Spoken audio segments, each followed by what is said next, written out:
What is up, everybody? Welcome back to the City Life Project YouTube channel for yet another live fight companion. Better late than never. Joining in on the actions of one Friday fights, 137, and we have Gingsanglek against Suriyanlek. You know I wouldn't miss a Suriyanlek fight. Starting here, round one.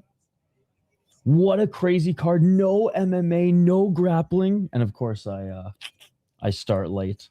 But we are here, ladies and gentlemen. We made it. And some big shots by Suriyanlek as he's pressuring Gingsanglek here. And they're talking about winner of this one could get that contract. You never know, though. It's one championship.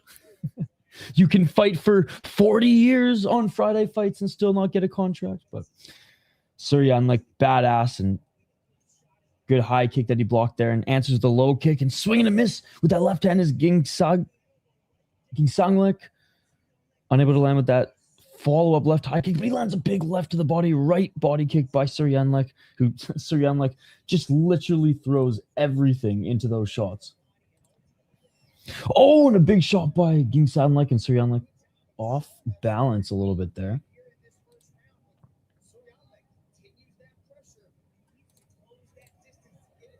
Low kick by Gingsanglek. A nice double right uppercut by Suriyanlek. Beautiful, beautiful stuff. Oh, body kick by Gingsanglek.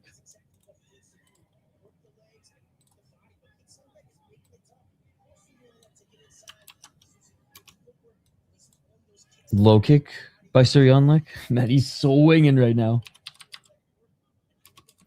Big body kick by Gingsanglek.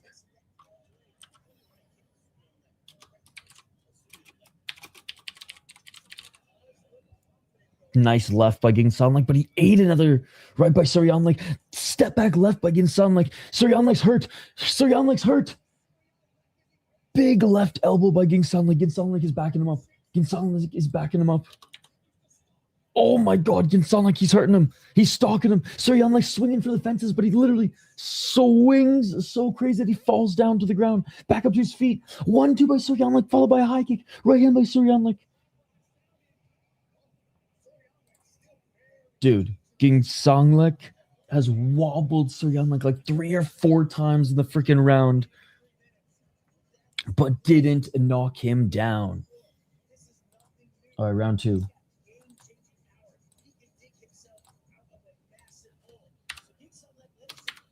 Oh my God. Give me 1 sec. I'm just going to... I literally have some water boiling upstairs. Whoop.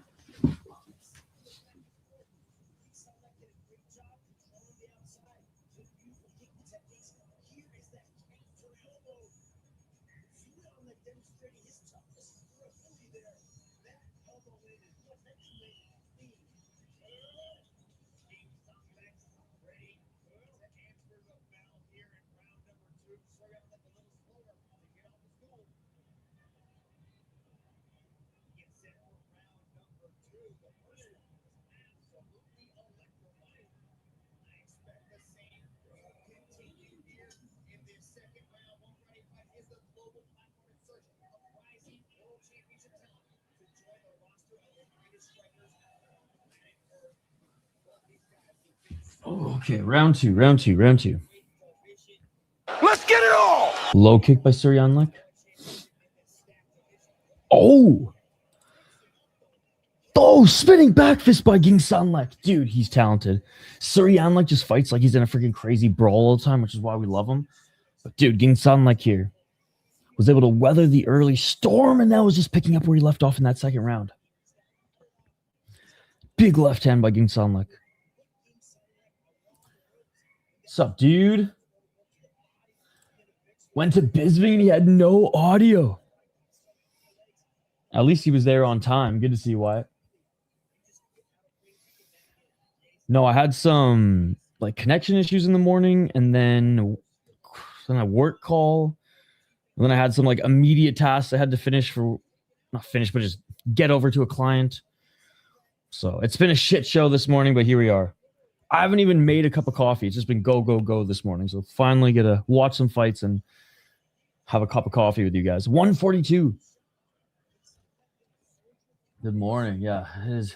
It is now a good morning. It has been far from a good morning before this moment. I'll tell you that much. Oh, low kick by Suriyanlek and left to the body by Gingsanglek. Suriyanlek swinging wildly in the pocket, but Gingsanglek again just trying to time those counters, and he does with the left hand and a left elbow and another left hand. Body kick. Oh, big body kick by Gingsanglek.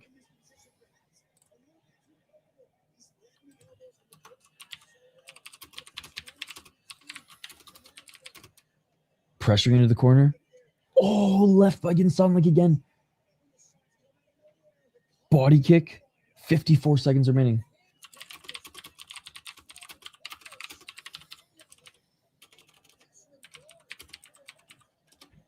Oh, man. Wobbled again with Suriyanlek. Left to the body by Gingsanglek. Kick to the body. Another kick to the body. Dude, what? Like, what a brawl, but it's Gingsanglek who's on the better side of things here. 30 seconds.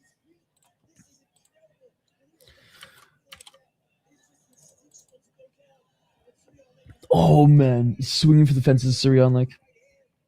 Doesn't land.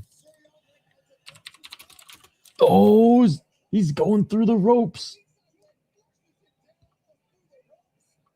Dude, Gingsanglek has just been controlling this round at every moment. Almost baits him in for a head kick as well. And that is going to do it for round 2.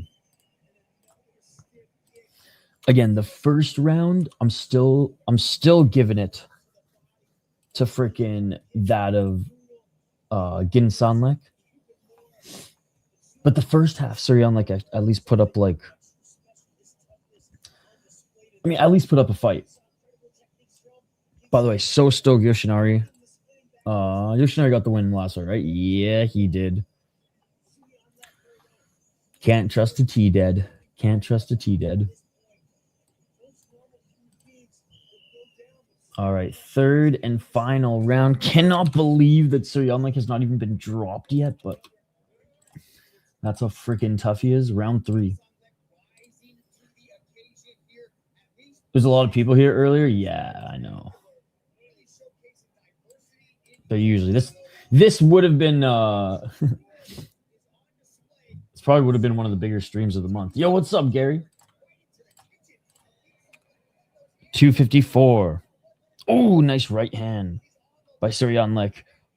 But Gingsanglek right back in his grill. Let's get it all! Happy Ishmas. Happy holidays, my friend. Ugh. Yeah. Oh, big left hand by Gingsanglek. That's going to count as a knockdown. It has been a shit show of a morning, but we're finally able to slow things down, drink some coffee, and watch some fights. Oh, big low kick by Suriyanlek, and he trips. Gingsanglek goes stepping left elbow. Gingsanglek eats a spinning elbow, but oh, and a back of the head shot in the clinch. Gingsanglek is saying it was an accident. Thailand Scott.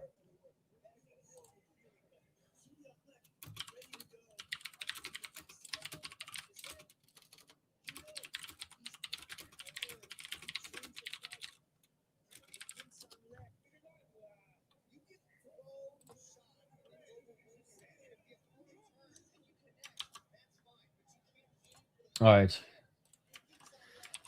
He's okay. He's okay. Oh, and just sewing it for the fences of Suriyanlek. He knows he's down and out if he doesn't get the knockout. Yes, happy holidays, everybody. Another little cheeky little spinning elbow in the pocket and going nuts here, Suriyanlek, but he's leaving himself open to counters and counters. They're coming in hot and heavy from Gingsanglek. This fight has been non-stop cocaine. 1 minute and 44 seconds. Oh, body kick by Gingsanglek. High kick by Gingsanglek.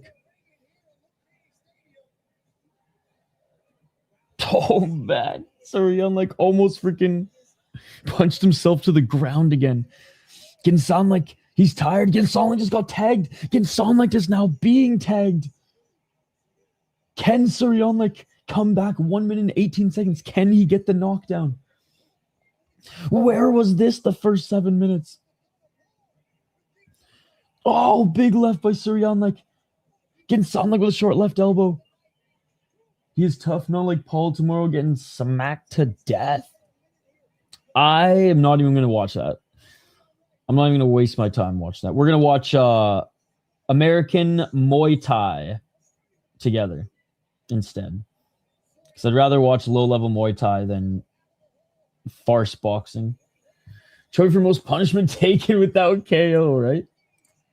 Oh, big left by Suriyanlek. Right by Suriyanlek. He's pressuring him. Suriyanlek wants to win. Gingsanglek is just literally trying to stay on his feet here. This is why Suriyanlek is one of our favorites. Oh! No, that's a slip. That's a slip.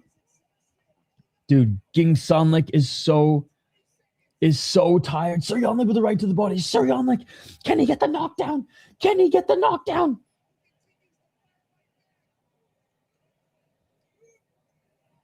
Final seconds. Gingsanglek looks up at the clock, and that is what a third round, man. What a fight, what a third round. Absolutely exhausted are both of these guys right now. Wow.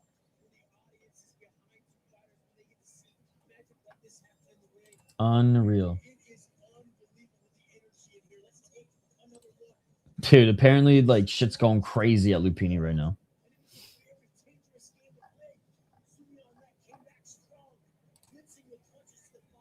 Damn. What a scrap, right? It's funny because it was so one-sided in the second round for Gingsanglek, and it was pretty one-sided in the third round for Suriyanlek, but it started to go towards Suriyanlek's favor after the first minute, and kind of like the first round. After the first minute, it kind of went in Gingsanglek's favor. Gingsanglek should win. He got the knockdown, but still. He lost 2-1, no doubt, but that was a wild 2 minutes from him. After this, I don't know if I can go back to UFC. Oh, yeah, dude. One Friday fights is a whole other animal, Wyatt.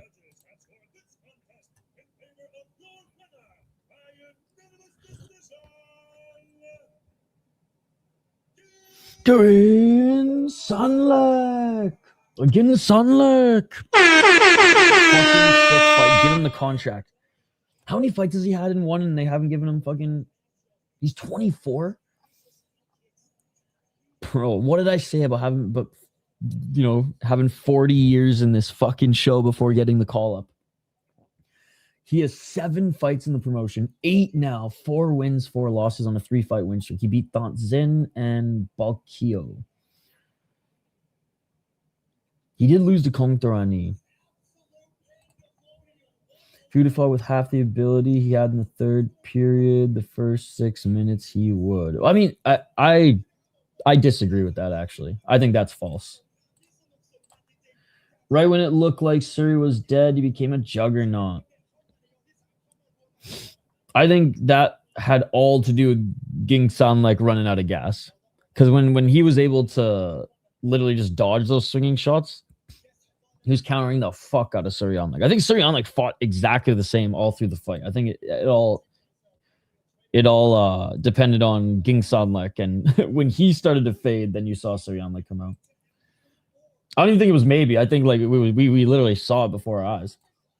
Not to say that like Suriyanlek ain't good. It's like he was fighting like that the whole fight. Gingsanglek was able to adjust pretty early in the first round. And then we saw pretty much like an extension of the first round in the second. And then we saw an extension of the second and the third for like a minute. And then Suriyanlek was like, bro, I can run marathons and while I'm fighting.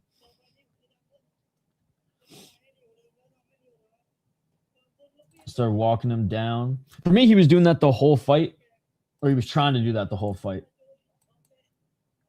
Gingsanglek, other than in the first minute of the first round and the last 2 minutes of the third round, didn't let him. Suri was horrible technique. He's very raw, bro, and his footwork is why he gets... Well, he overswings so much, too. He like who's the guy last night on that proving card who was swinging? Oh, what was his name?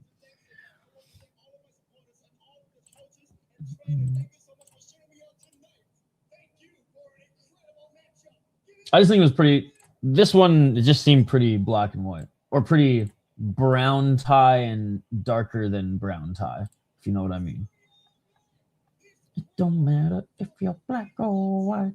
Da-da-da-da-da. Fuck the Message. That's the worst Michael Jackson song ever.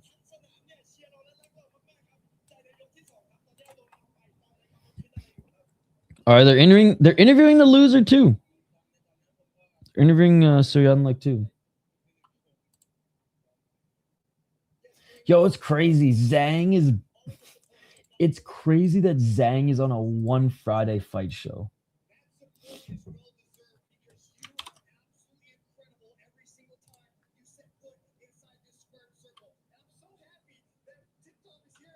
Oh, his daughter's there with him, Suriyanlek.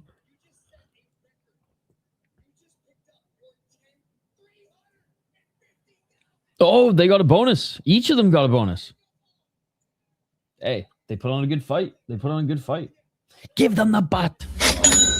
Give them the butt. It's always a fun time when Suriyanlek is fighting, win or lose. His daughter doesn't know what's going on. She's like, why is everybody screaming? She's like wiping the blood from Suriyanlek's short off of her hands.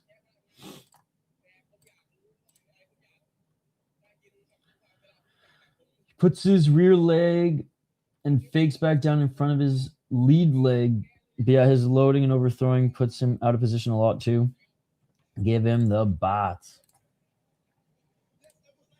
He fights how we want Thongpoon to fight again. Suriyanlek fights like how we wish Thongpoon fought again.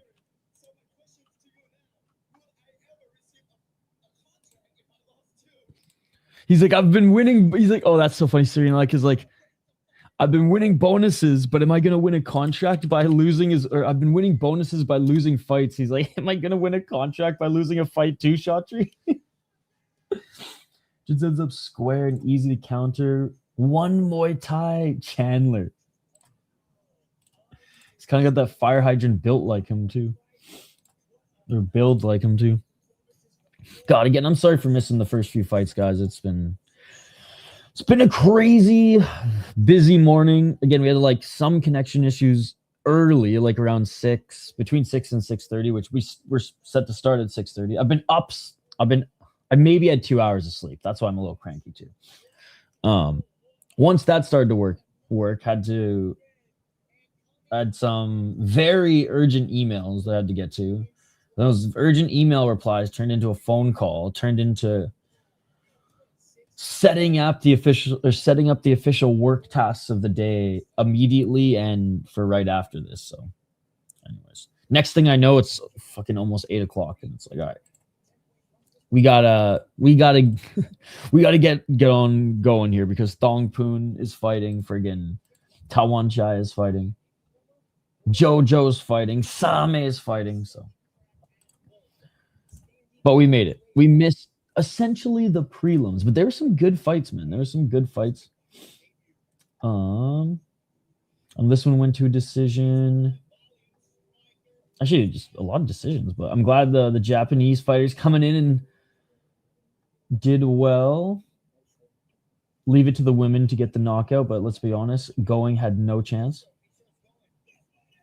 Again, he's fun to watch, didn't get the knockout. So yeah, not a lot of knockouts. Maybe they're just waiting for me.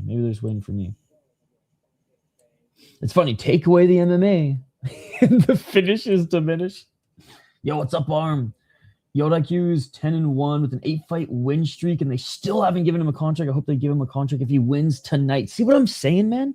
You can be in this Friday fight show for years, literally since their first one, and still not get a contract, or get a contract and then get sent back down to one Friday fights. At least you're making a little bit more money at Friday fights if you're signed. Let's be honest here. Should the pure excitement and anticipation of the JP versus AJ fight has you more excited than small child on Christmas? And you couldn't even resist your mind's joy of the event. I wish that was the case. I wish that was the case, but no. I am excited to pay $30 to watch American Muay Thai. There's a tournament in New York, and I think it's the tournament finals here tonight. So I'm excited to watch that. At the exact same time, I'll have 4 viewers in my live chat, which is, honestly not much more than I got right now. But I'll have 4 viewers in my live chat. Everyone's gonna ask me about Jake Paul, and I'm just gonna play dumb. Jake who? Is he a Muay Thai fighter? Never heard of him. Let me look up. No, there's no Muay Thai page on him. No, I could care less about farce boxing leagues. I've no interest in watching Anderson Silva at this stage in his career. Not even in MMA. No interest in watching Tyron Woodley. I don't even know who else is on the card, but I have no interest. Farce boxing ain't my thing. I noticed Octagon is hyping their 83rd card, and it's those 2 influencer type dudes. They were amping up in a pair of cards, even though one of them lost. Dude, I know exactly which guys you're talking about.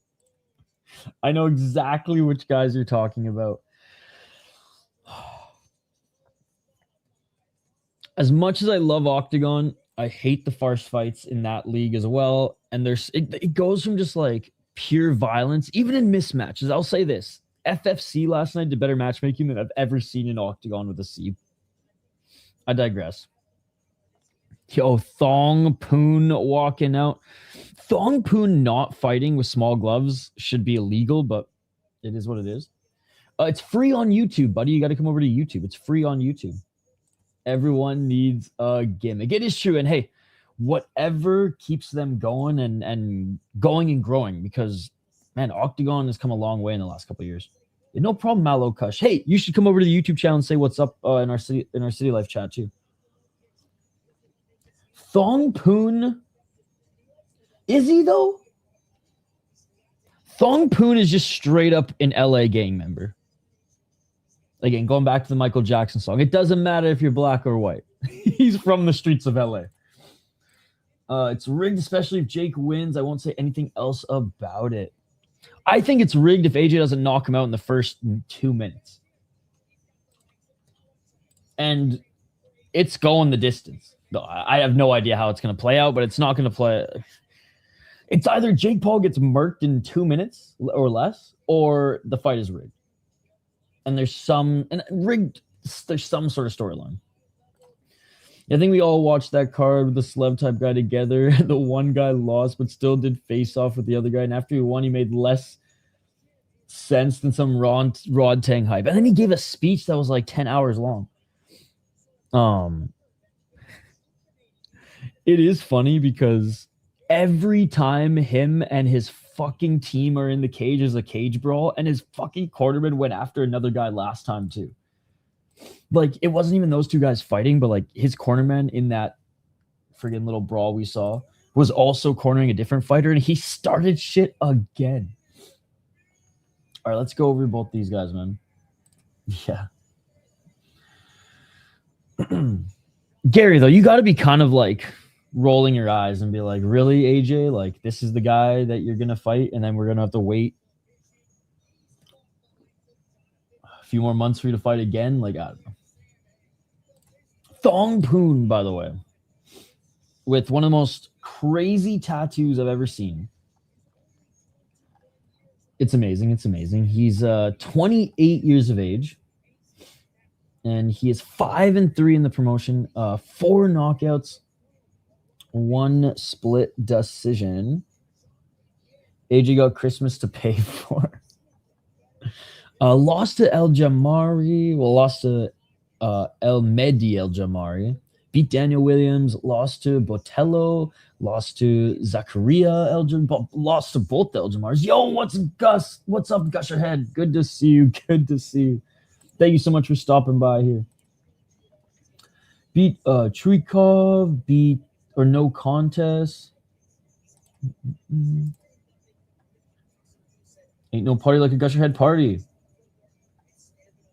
Yeah, hasn't the thing about Thongpoon is he hasn't beat any notable names. He went on a 3-fight win streak upon entering the promotion, which we were getting super hyped on. Friggin' no contest against Ellis Bader. What's up, Gun Tone Granny? That is the dumbest question I have ever heard. This is the dumbest question I've ever heard, especially since this is for free on YouTube. Drink water. You're a smart guy. Ask better questions.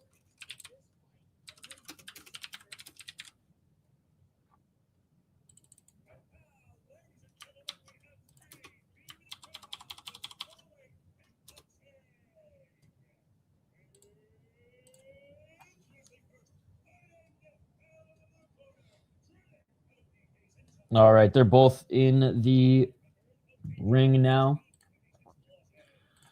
Great to see you drink water, but come on, man. You're way smarter than that. You're way smarter than that. Going up against Zhang Peimian, it's crazy to think that he's only 22 years of age. And he's been in this promotion for, what, 4 years now? 5 years, maybe? 8 fights, 4-4, 1 KO, TKO, 3 unanimous decisions. He used to be kickboxing champion before John DeBella came in and swiped that belt out from under him. Since then, he hasn't been as dominant. Win one, lose one, win one. Lost to Same, which shout out to Same. I'm actually super impressed and happy that he's having this second little run. And then lost to Botello, so they each lost to Botello. I'm going to go with Zhang. If this was Muay Thai, Thongpoon all the way, without the elbows, without the small gloves, without the ability to pull in that neck and land those knees in the Thai clinch. This is Zhang's game. This is Zhang's game. Round 1. Let's get it all! Let's get it. Body kicks by Zhang. High kick by Thongpoon. Body kick by Zhang. 1-2 by Zhang.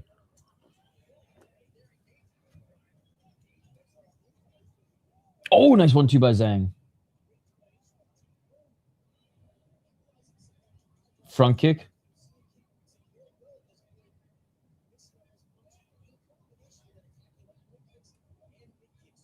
$222.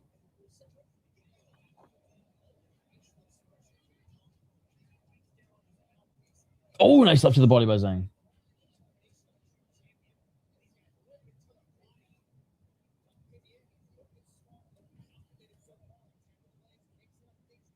$203. Low kick by Zhang.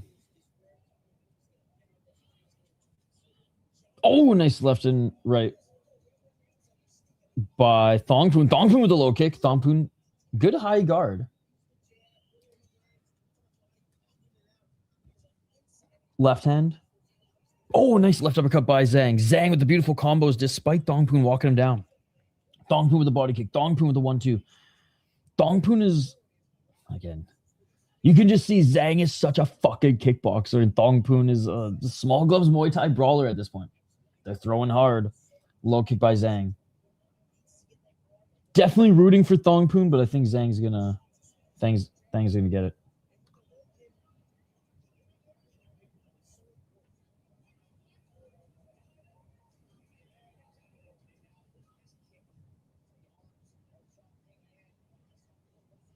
One minute. Right hand by Thongpoon.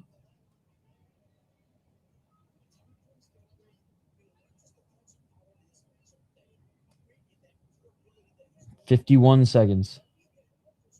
Zhang continuing to walk him down. Body kick by Zhang.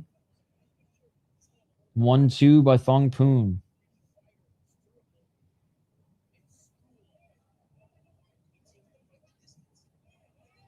Oh, low kick by Thongpoon.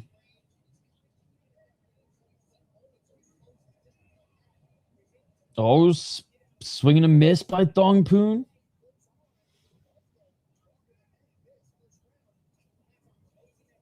Good job checking the leg kick by Zhang.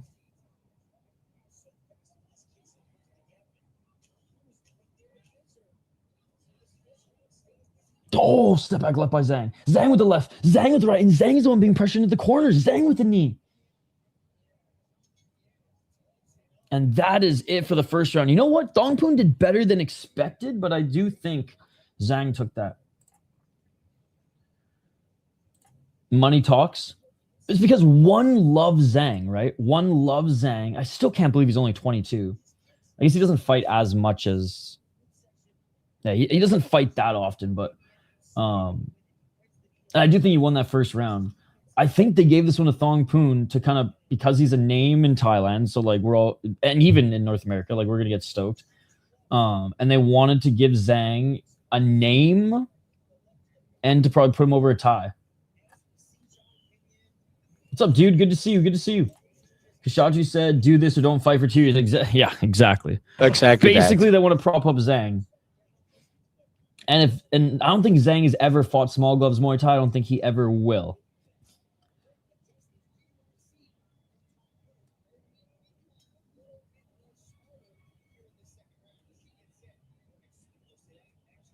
All right, round 2. Let's get it all!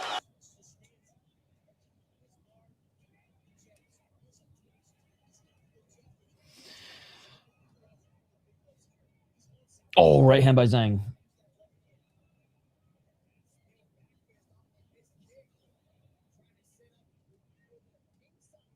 235, and again pressuring Thongpoon in the corner. Zhang with the big left to the body. Zhang with the big left hook. You guys stay up for Crush? I honestly probably could have with all the shit I had to do and prep, and then woke up while it was still on. Nice, too clean of a kickboxer. He wants the technical advantage, and I'd imagine clinch isn't his best. Exactly. No, Zhang is an incredible kickboxer, and his pocket boxing is awesome. Again, John DeBella was just too fast for him. That was... For every shot Zhang was able to land, DeBella was able to counter. Speaking of countering, nice double left hook and a right hand by Zhang as Thongpoon tries to walk him down. I was surprised that Same outpositioned Zhang, because Zhang was still quicker than Same, but Same was just able to not hit and not get hit. Oh, big left to the body by Zhang, and Same fighting today as well. I'm always preaching that good boxing is the big difference maker in Muay Thai and kickboxing. Zhang's got it. 128. Muay Thai, it's definitely still an edge, but man, with those knees, it's so unpredictable. Like pocket boxing with short elbows available is, you're playing with fire, but I mean, it's a fight. You're playing with fire anyways, but yeah. Beautiful entries by Zhang. In and out of the pocket. Big shots to the body. 1-2. He's just absolutely got Thongpoon in his world right now. Thongpoon is not the same without the small gloves, man. He is not the same without the small gloves, and he's getting tired here as all these body shots from Zhang are adding up right to the body. Left hook by Zhang. Zhang with the right uppercut and left hook. His hip work with the punches is the difference. He rolls his shit over. That's a great point. And he just entered with a knee as well. There's a reason one wants Zhang to get back to the top. Thong is trying to catch him with the knee when he comes in. And again, Thong can't grab the neck either. Oh, that was a punch right to the dick, but Thongpoon doesn't give a fuck, bro. Thongpoon just ate that right shot to the dick. And then ate it right to the body. Big right by Zhang. This is an absolute ass whooping, ladies and gentlemen. Double hooks followed by a right to the body. Thongpoon's got nothing. Fake left hook and a low kick by Zhang. Zhang with another low kick. Thongpoon is already gassed, bro, from all these body shots.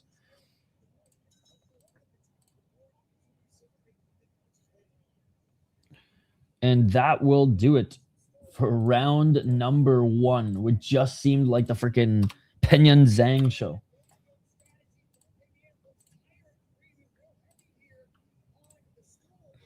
I mean, let's be honest. They're saying Zhang's breathing heavy, bro. Have you looked at Thongpoon? Good poker face. Yo, what is up, Thomas the Tank Engine? Wait, Octagon's live right now? Is it actually? I thought it was tomorrow.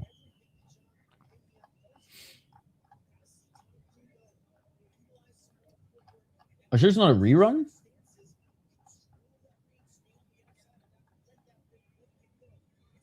There's Wulin Fang on. I don't think Octagon's on right now, buddy. If it is, then they didn't advertise it well. 254. Sorry, did I say round 2? Round 3.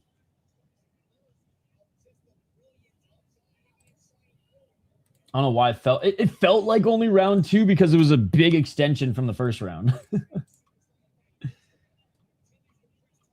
Oh, got you. It's the height for Octagon 83, I believe. Okay. So yeah, press conference. Zhang with the low kick. I got Zhang winning. Every time Zhang throws a right, dude counters with a left body kick. 1-2 by Zhang. Thomas, happy Friday, by the way. Zhang is winning. 205. Huge shots to the body by Zhang. Thongpoon having no success on his counters. Low kick by Zhang. Zhang, oh, nice spinning back is followed by a right hand, and Thongpoon finally able to throw, and Thongpoon lands a nice left. Thongpoon the left uppercut. Come on, Thongpoon. With another 1-2, Zhang just ate that right hand. Zhang ate that hook. Come on, Thongpoon with the left. Here we go. Thongpoon finally able to get some shots off. But Zhang, he's just too quick. 2 shots to the body followed by right hand. Zhang shouldn't play Thong's game. That's what I'm saying. Zhang should just get right back to pressuring him. Thongpoon without small gloves and dead tired in the 3rd round definitely doesn't have that power, but Zhang still got to be careful. And Zhang with a counter left and right. And Zhang doesn't have that knockout power, man. Especially not against the likes of Thongpoon. I mean, look at the way he's hitting him right now. Thongpoon's barely moving, but he is being pressured in the corner. This is killer. Imagine if it was small gloves, man. Zhang would be dead. High kick. Oh, nice blocking of the high kick there by Zhang. Another high kick by Thongpoon, and Zhang with the 1-2.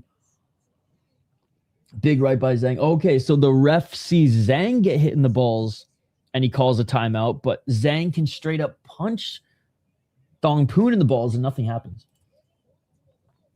Hey, I will be so busy on YouTube leading up. I'm streaming almost every single World Junior game on my second channel. I'll be covering all 30 plus shows that UFC fans think don't exist. Oh, big left by Zhang, right by Zhang, left uppercut by Zhang. So I will probably see you before New Year's and Christmas. But if I don't, yes, man, I hope you have a happy holidays as well. Thong's chin is iron though, dude. Don't flinch. Couple right uppercuts by Thongpoon. And Zhang with the 1-2. Thongpoon with the right uppercut. Thongpoon with the high kick. I will say Thongpoon's chin is awesome. Doesn't help that Zhang's got the freaking pillow hands. Yo, you did not need to do that. Everybody cover your goddamn ears. Cover your goddamn ears because you know what's coming.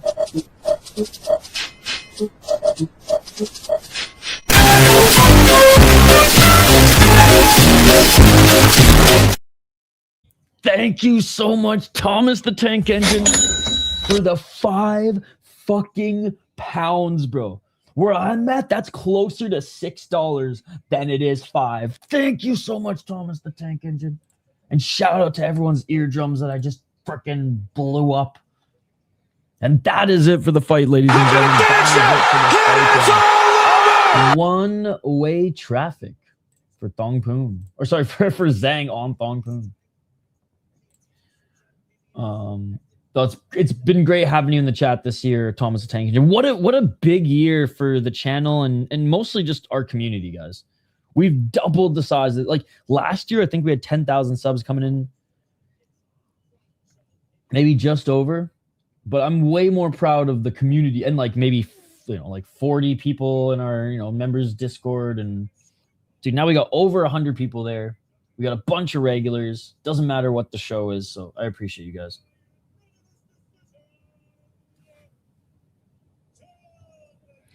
And Zhang with Thongpoon, put your arm down. Next year will be bigger for you. Well, thank you, Adnan. Great to see you, Adnan, as well. One of the OG subscribers of the channel too. I actually watched that show as a kid. I think because it was American, right? It was on like PBS. Hey, you guys are awesome.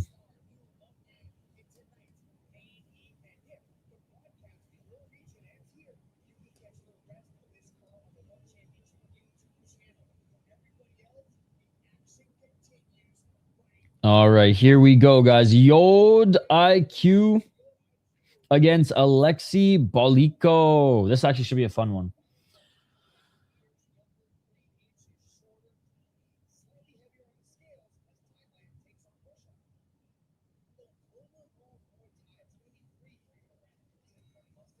Yod always looks native to me.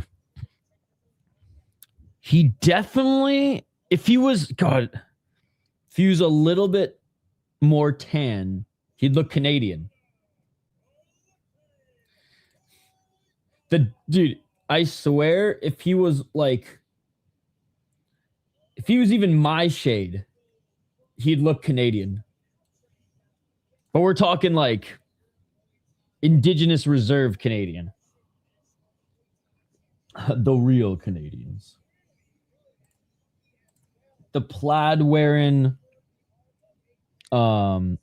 demon chanting, earth saving, lacrosse fucking phenom Canadian who won their first match. Let's get right into it. We have Alexey Balyko, who is 32 years of age. He has gone 3-4 in the promotion, and he beat Yod-IQ in their first ever meeting in the promotion back in September 15th, 2023. 1 Friday fights 13. Thongpoon was amazing in his first fight under the new rules. I disagree. I don't think he was amazing. I think he looked good in the third round when Zhang stopped pressuring and allowed him to have some room. I love Thongpoon. I'm not trying to be an asshole. I'm just being realistic. That was not a good Thongpoon performance. I want to give more credit to Zhang than to diminish Thongpoon's performance. I think Zhang just outfought him everywhere. But you put Thongpoon back in the small gloves, dude, and make it Muay Thai, and he still has a chance to win against anybody. Happy he didn't get knocked out, but like Zhang wasn't going to knock him out. Good to see you, Triple G. A ladies res up here. Cast Lake is so bad right now. They sent out message warning outsiders to limit visits and try to come during daylight. Motherfuckers don't realize it's a different world on them. Oh, that's unfortunate. No, it's true, man. I mean, I worked in like child and youth care, and I don't know if I was ever going to be a social worker, but I was working in that realm for a little while. I had some friends who were social workers and friends who were cops, and like, yeah, man, it is a, self-governing, but not always for the best. I was in Canada before we get to this next fight here. I had a pretty good relationship with a lot of the Indigenous communities near where I grew up. I just happened to have friends who grew up on reserve. I happened to work with a lot of the communities as well. And when I did a lot of camping and exploring, like there was 2 years, guys, where every weekend was in the bush. Thursday night to Sunday or to Monday morning, I was exploring British Columbia and particularly Vancouver Island, doing like 2 days of work, 3 days of college, and then 2 days of work, 2 days of college, and then like in the bush. And I got to meet a lot of these villages because some of the villages aren't even on maps, man. You just roll through them, and some you're rolling through just mountains of garbage, and you roll right onto property, and all you hear is shh, get the fuck out. And some, the chief welcomes you with crab traps and salmon and says, go sleep on our beach, welcome. It's just every little pocket of community is different, and every little pocket and community has faced either good or bad as far as their relationship with the outside. So, yeah, I've only lived in rural parts of Canada that have been neighbors to the Indigenous communities. So up in Canada, very much, I don't know, culturally, it's been an interest of mine for a long time. Good morning, Exploring the Cog. Good morning. The fight hasn't started yet. I'm taking the rush in this one. I'm being interviewed on a famous channel tomorrow at noon. Dr. Michael Sala, come check it out.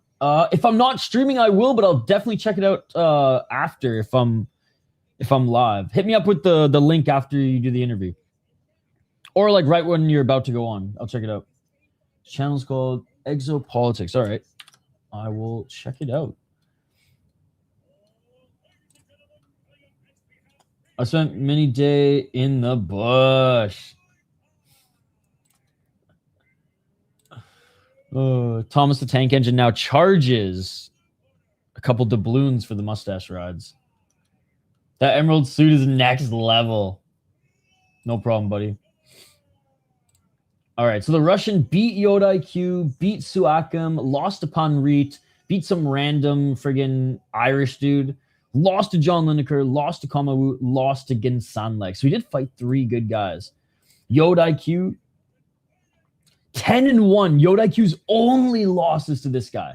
He won 2, lost to him, and then went on a fucking 1, 2, 3, 4, 5, 6, 7, 8 fight win streak. I'm going with Yod-IQ. I'm going with the Japanese, the native, the Thai. I don't know what he is, but he's going to win. He's from Australia. Okay, okay.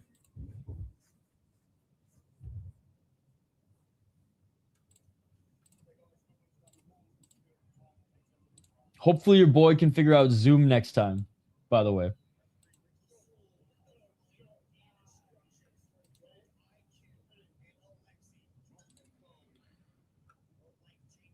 All right, here we go. Round 1. Let's get it all. Was this a late addition to the card, by the way, this fight?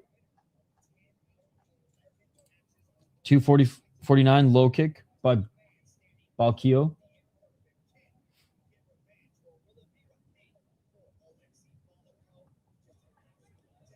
Oh!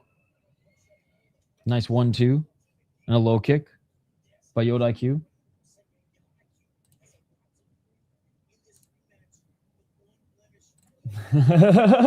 Thai, Japanese, eagle.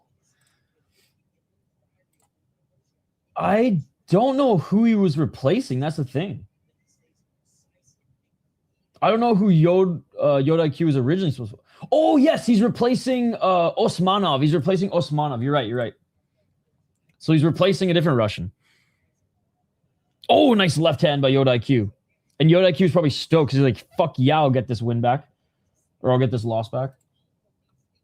That's why. Thank you. Oh, body kick by Yod-IQ. He's fucking huge, by the way. Oh, nice left hook and right hand by Yod-IQ. Like, how the fuck is Yod-IQ not signed with 10-1? That's what I'm saying. Okay. You know what? I am. That has jogged my memory. I do remember there was a replacement. Balyko doesn't skip leg day, but Yod-IQ's fucking tall and like he ain't small for the division. Step back left by Yod-IQ. Only social media I have. 119.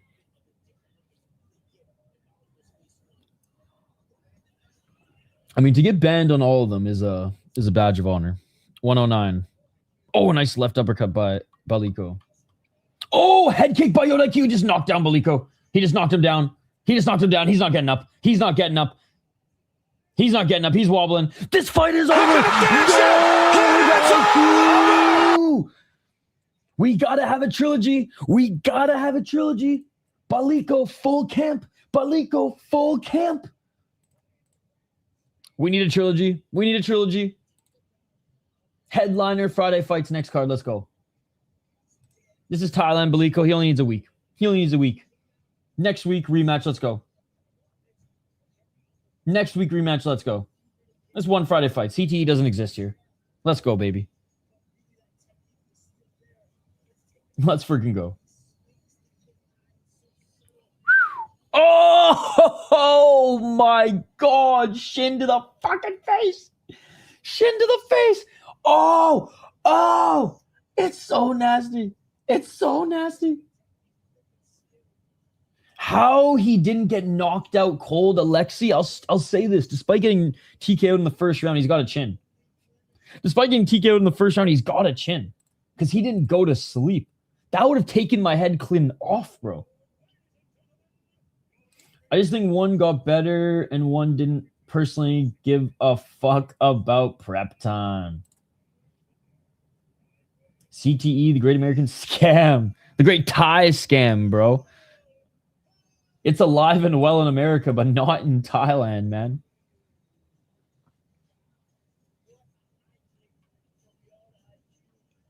Damn, that's pretty cool. It's a pretty cool fucking chain, dude. Like, I swear, this guy wouldn't get robbed in North Minneapolis. There'd be a bidding party, or there'd be a bidding war to get him enlisted. Too bad this is the last fight for 6 weeks. Gonna miss the UFC. Did you scare me off for a second? I was like, is this the last fight for 6 weeks for one? I was like, if that's the case, they're definitely going under. Yeah, bro. This guy's chain is so badass. He wouldn't be robbed in North Minneapolis. He'd be invited to the gangs. Fucking 7th and Lindale, and this guy's gonna own that block, dude.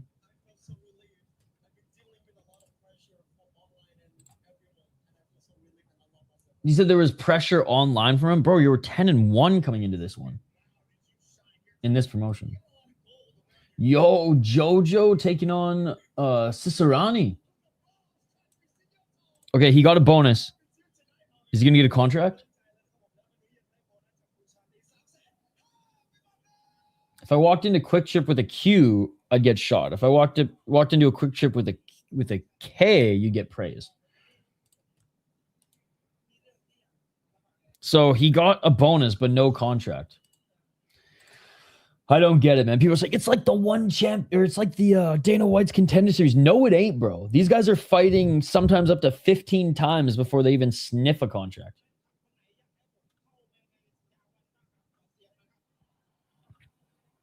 You would stand out with a chain like that at Quick Trip.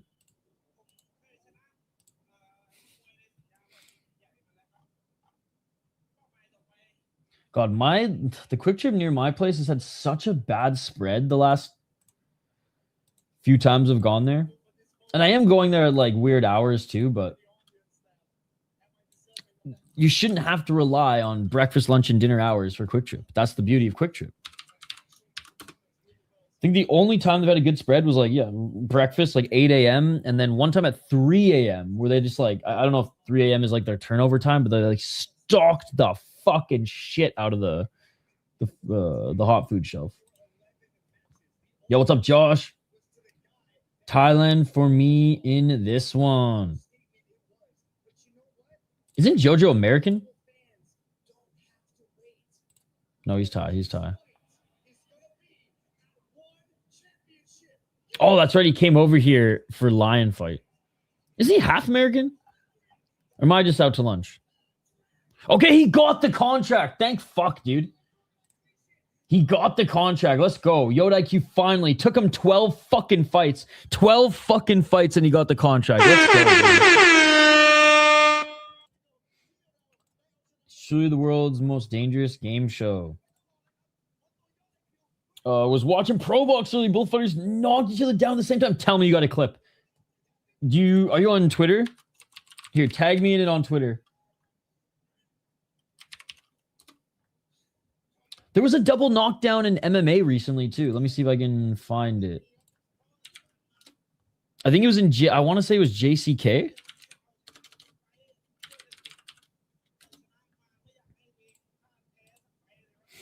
Would you rather get married in Quick Trip or live at a deep event in the ring between the fights? Oh, fuck. See, you know me too well. It's on YouTube.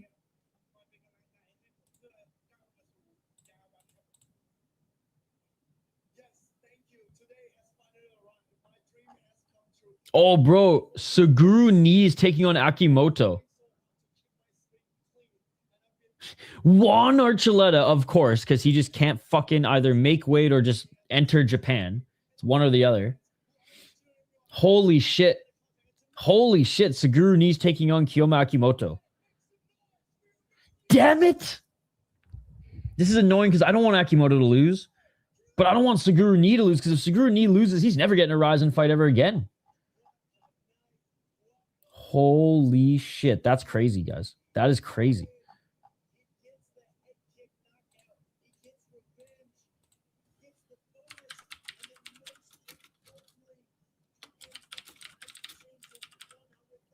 Wow.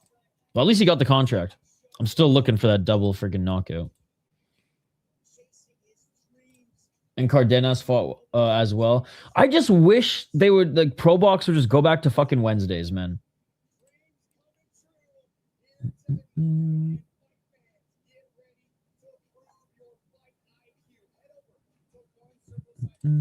Oh, you posted in Discord? Let's go. Prove your fight IQ, guys. Wait, did you post the MMA one or the boxing one? I did save the MMA one. Oh, for fuck's sake, man. Every time I fucking hate Twitch. Why do I even have a Twitch account? For the one person watching on Twitch, what are you doing with your life? Come over to YouTube. Stop doing drugs, okay? Hey, no drugs this morning, guys. It's been way too busy. Oh, come on, dude. Okay, here it is. Here it is. It happened actually the first of 2 deep shows last week and the one we missed. Gotta love a double knockdown. Doesn't happen enough in our sport. Yo, the... Boom! What I love about... Oh, my God. And then just jumps on his back like a fucking madman. Yeah, I know, but he doesn't have the clip, so... You snooze, you lose.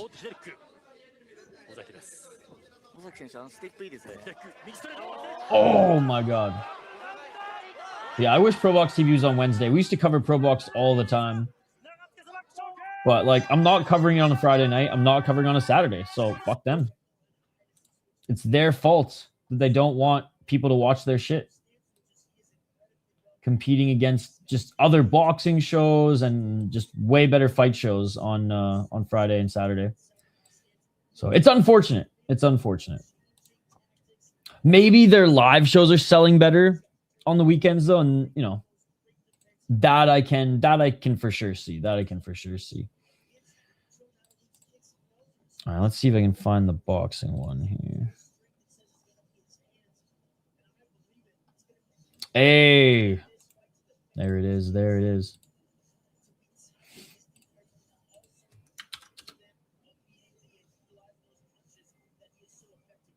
I don't think either of these guys are part of NATO, though, so look away. Look away. Circling off. Oh! Double knockdown! Wow! I think Martinez is more hurt. He is. Joe Sean James back to his back feet. Up first. Whoa! Oh, my God. And he is still staggered.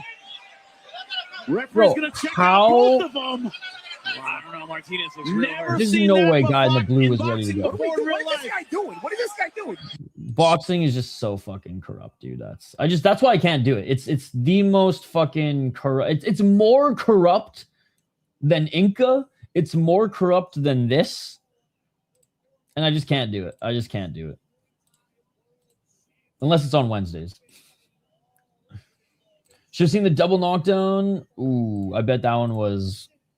I bet one of you went through the fucking floorboards. All right. Let's get to this next one. Let's get to this next one. We got Mohammad. The fight's not going on. So would you like me to narrate walkouts? Here, let me do this for you, Mr. Smart Guy. Let me do this for you. Nattawut. His coach just put his mouth guard in. His coach is now giving him a sip of water as he's walking, or he's not walking out to the cage just yet. He's being looked at by the cut man. I'm giving you all the good details, buddy. I'm giving you all the good details. I will 100% narrate the fight. The fight is not going on right now, smart guy. All right. Siasarani, 23 years of age, 7-2 in the promotion already, guys. Came into the promotion and put up 4 wins in a row. 4-fight win streak against pretty good guys. Lost to Shadow, no shame in that. Lost to Kunsuk, no shame in that. Lost to Liu Mengyang, who's fighting in the main event here, but he lost a split decision to Liu Mengyang. After that, beat Kato, who's good, and then beat this random Polish guy in kickboxing. So his last 3 fights have actually been in kickboxing, and his last 3 fights have been wins. Looking at his opponent, Jojo.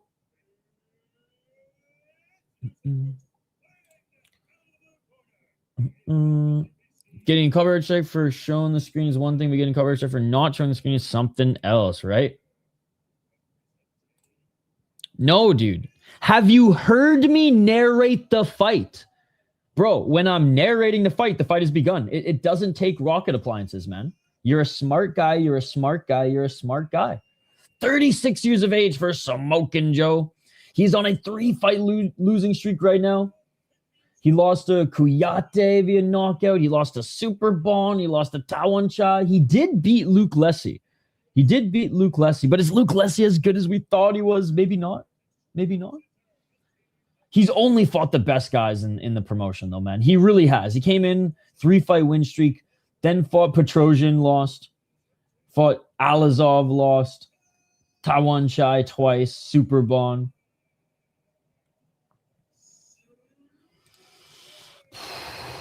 Young versus the old. New versus the veteran.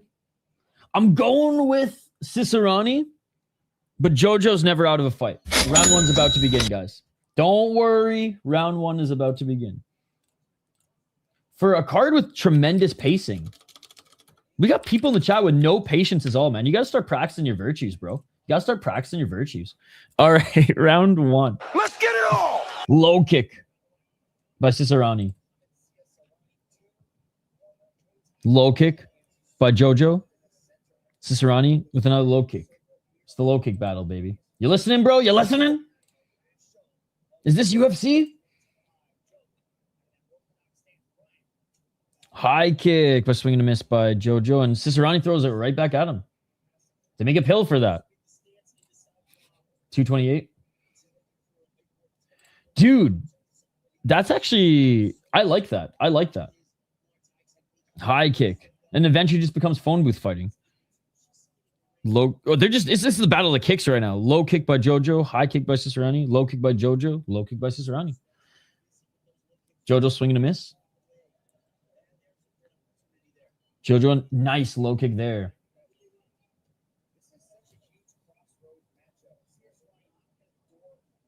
Oh, big left by Jojo. Big left hook by Jojo. Siasarani's hurt. Jojo caught him. Jojo caught him.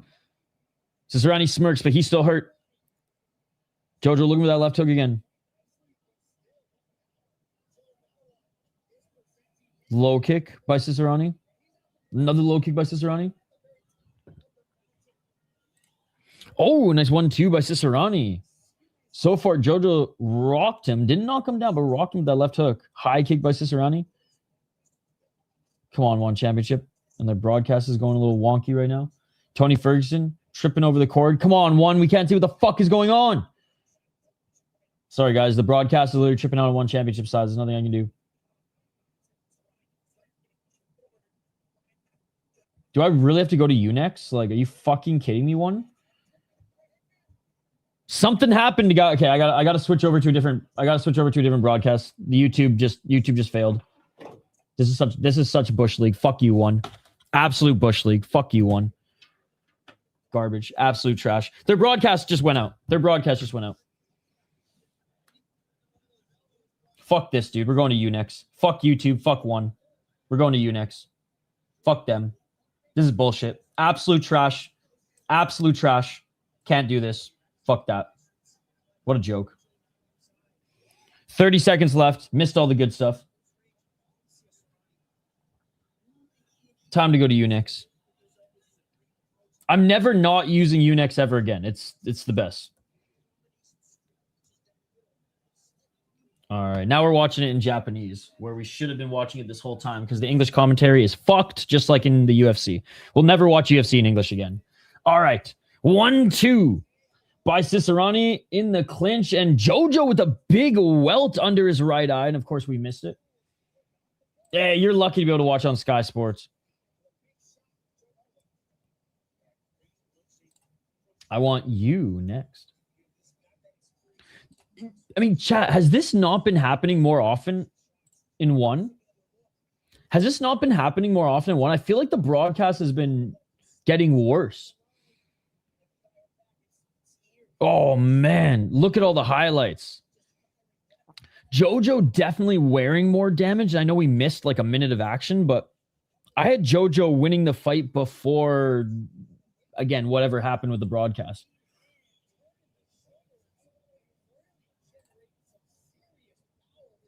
I watched the fights. Yeah, I'm listening. Let's go. All right, round 2.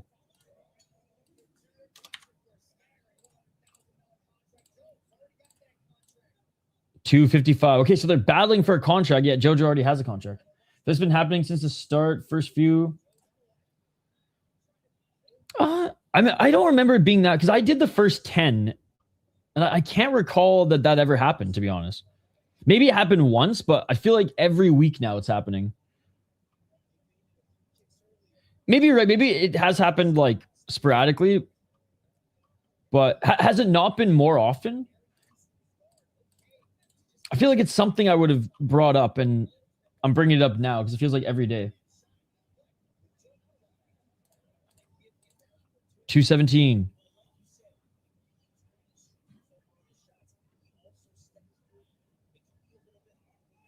Each of them with feints. 206. Low kick. 158.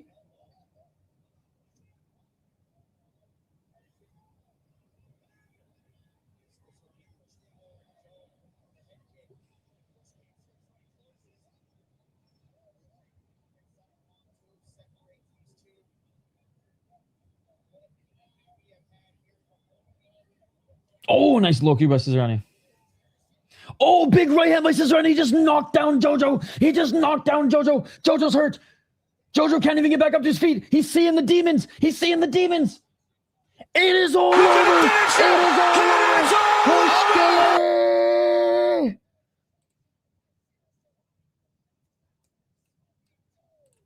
Wow. What a rise, by the way. Is he 24-year-old? The 23-year-old Mohammad Siasarani beat. I know JoJo's getting old and his chin ain't what it used to be, but he's still fucking JoJo Nattawut. That was a huge win. He's not Indian, Sleeto.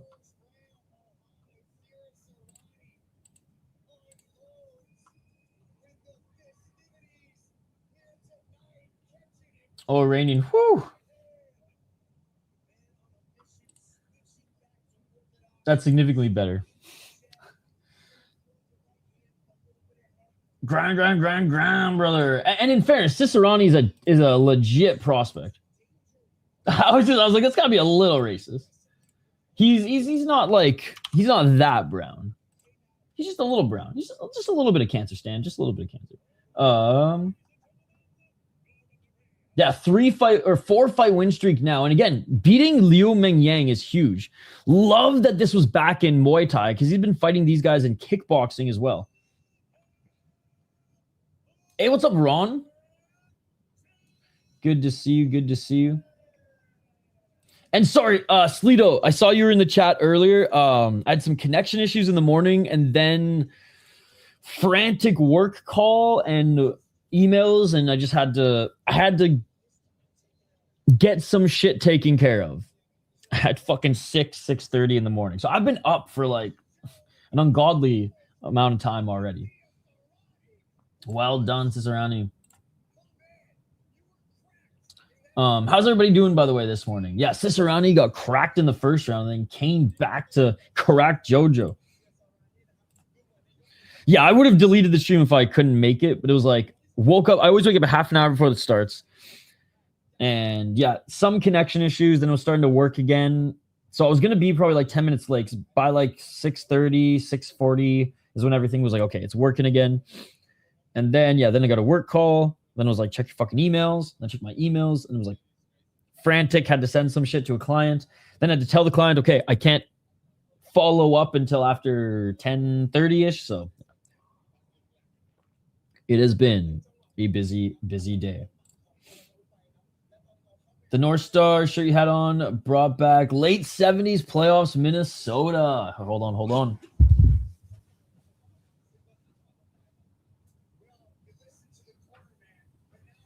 Check it out. So I got an old like North Stars inspired hoodie, which is pretty cool. Oh, he got the contract. And then I have the old Subway Minnesota Wild looking jersey inspired by the North Stars.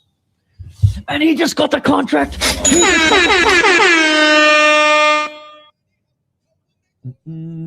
How's the NATO attack, dude? Thanks for being a member too, Sleeto. But isn't this $100,000? I'm pretty sure this is dollars, man.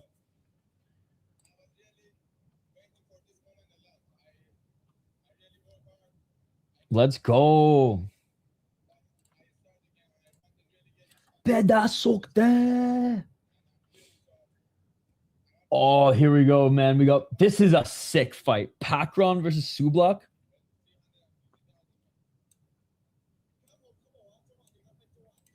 I'm pretty sure Siasarani lives in Thailand. I don't even think he lives in Iran anymore. So 100,000 is gonna go far in Thailand.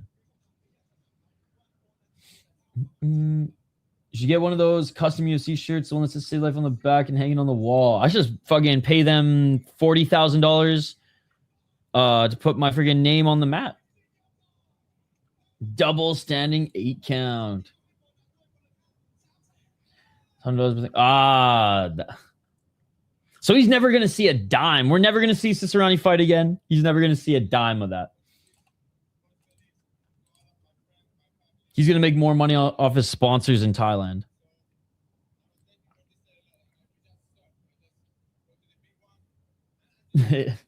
But only if you get it. Only if it hits the bank account. I mean, put it on the back, it would be like a dude's Boldy jersey, right? Actually, I don't own a jersey with it. I have like fucking 20 hockey jerseys. None of them with a name. I've been always too iffy to pull the trigger on a name because I feel like they'll just get traded. And I know like sometimes, it's just that sliver of time, that moment or those years that you capture with a name on the jersey. But maybe when a few of my favorite guys retire. Like I was going to get a Quinn Hughes Canucks jersey, but now he's with Minnesota. And it's like, well, for fuck's sakes. I'm off work, just left the bank. I've paid and on my way to get my weed for the weekend. Let's go, Scott. Good to see you, Scott. Good to see you. Scott done work early today. I love it. I love it. Boxing one doesn't happen often. Yo, even Unix froze on this one, so they're having a lot of issues with their broadcast here today. They're having a lot of issues.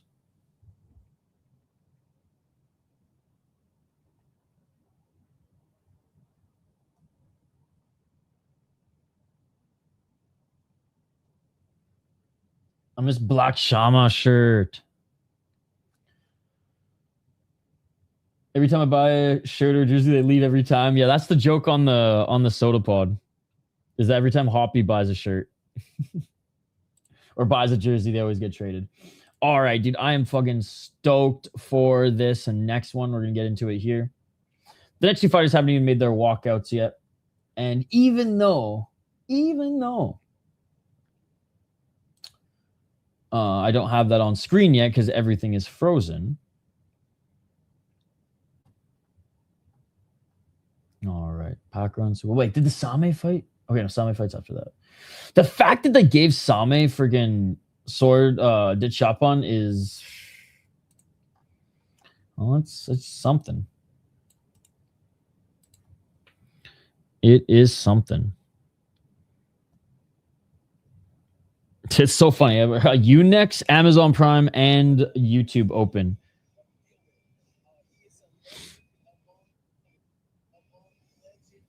All right, Pakorn is making his walkout now. Damn, quicker pacing than I thought. I bought a Jalen Hurts this offseason. Now he's in trade talk. Like, what the fuck? He just won a Super Bowl for us. I mean, it's kind of the same with Quinn Hughes, man. Even though the Vancouver Canucks weren't winning, he is the best defenseman in the league. And like those, they don't move for a pretty penny. Or unless it's for a pretty penny, and the Minnesota Wild fucking sacked up and mortgaged a little bit of their future. 5K TKOs last night out of 6. Nice on Pro Bucks TV. We are back. Let's get it. 2 on Queer Street. Yeah, I do love Pro Box TV. Don't get me wrong. It's just I'm not gonna do it on Friday. I'm not gonna do it on Saturday. Fuck them and fuck that. If they want eyes, they can do it on Wednesday or Thursday. If they don't want people to watch, then do it on the weekend. And that's what they're doing. They don't want people to watch. So again, for selling tickets, I get it. They can't be mad at me for not watching their shit anymore, because why would I? Why would I when FFC is on, when Inca is on, right? When there's mixed martial arts and usually even higher level stuff than even just Inca and FFC. It was weirdly on a Thursday, not a Wednesday, but I need it on Wednesdays again, guys. I need it on Wednesdays again.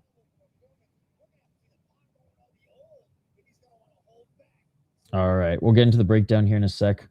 I'm just seeing, is this also... Okay, I don't think this one's on Amazon. They finally... No more Amazon. No more Amazon. That's funny. They used to put also these on Amazon too. Oh, the WBC Grand Finals tomorrow morning in Saudi Arabia. The BKFC tomorrow night. Hell yeah. Tomorrow I got... There's FNC, KSW, and Cage Fury FC. All right, here we go. Here we go. Can't miss the real Bilal fight tomorrow. I don't even remember the one's name in the UFC. What was his name again? I forget. But the real Bilal's Bilal Hassan, ladies and gentlemen. He's going to defend his Cage Warriors belt, and I imagine just get straight up signed to the UFC. They're not corrupt. The only one that isn't. I know it's hard to believe. Well, that's good, because the fact that, like, it doesn't matter. Like, in boxing, to me, the fight doesn't matter. If the promotion's guy is... the promotion guy is supposed to win, he's going to win. So that's why, for me, I just can't watch it anymore. Yeah. It's just not as exciting as Friday fights and more corrupt. So I'm good. I'm good. Give that boy Bot for better haircut. Bro, I cut my hair like 3 weeks ago. I'm going to have to fucking trim it again. All right. Suablack versus Pakorn. Pakorn, another Senchai guy. 35 years of age. I forget what stadium champion he was, but... okay, yeah. So he won the Lumpinee Stadium Boxing World title, RWS title, and WMC World title. Wow. In more than 240 professional fights. He's fought Nongo, Same, Sexan, and Liam Harrison. He is 1-1 in the promotion. Lost to Fabio Reyes via brutal knockout, and then knocked out Rafi Bohic. So lost to a Portuguese guy, beat a France guy. And he's 35. In Muay Thai fights years, that's a lot. How is that guy managed to match his hair and mustache? I love it. I love it. I wish I had hair like that still. 29 years of age for Suablack, and he is dangerous, man. He is dangerous. He is 8-3. He just beat Sexan, Sangarthit, lost to Kulabdam, Kovtun, and Nabati, Nabati's one of the best. I think he popped for steroids, but he's one of the best. Kulabdam, insane fighter as well. And Kovtun's really good as well. He's Russian and Tajikistani. He beat Vladdy. He beat Krodi. He beat a bunch of random guys. He beat Italians, Japanese, Irish guys, then took on the big boys and started to get humbled a bit. But again, a win against Sangarthi and Sexan is huge. I'm going with Suablack, but Pakorn, always fun.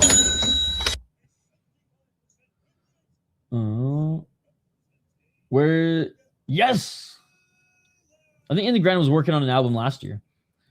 How is that guy? I already read that. Oh, we got a new meme.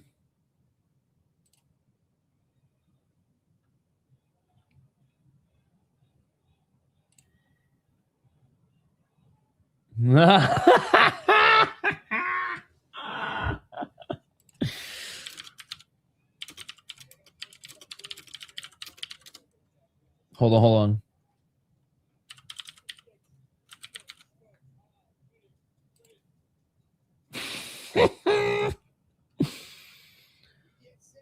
Oh, you missed it. I literally showed off my haircut the other day.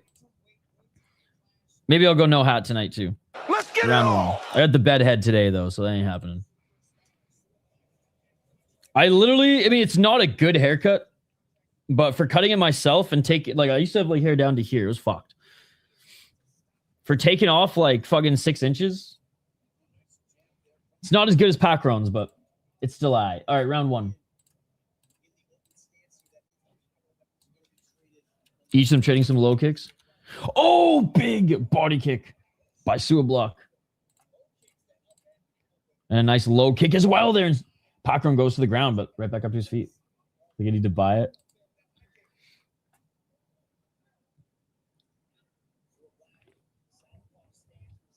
Suablack with some feints. Low kick by Suablack.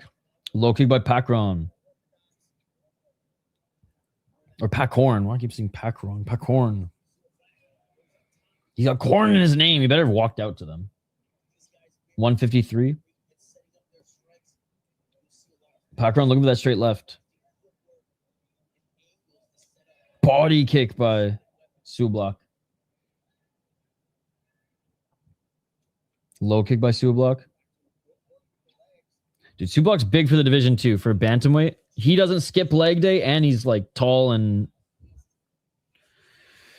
hits hard. 125. Oh, low kick by Pakorn. Suablack says he's okay. Right back at it. A right jab by Suablack.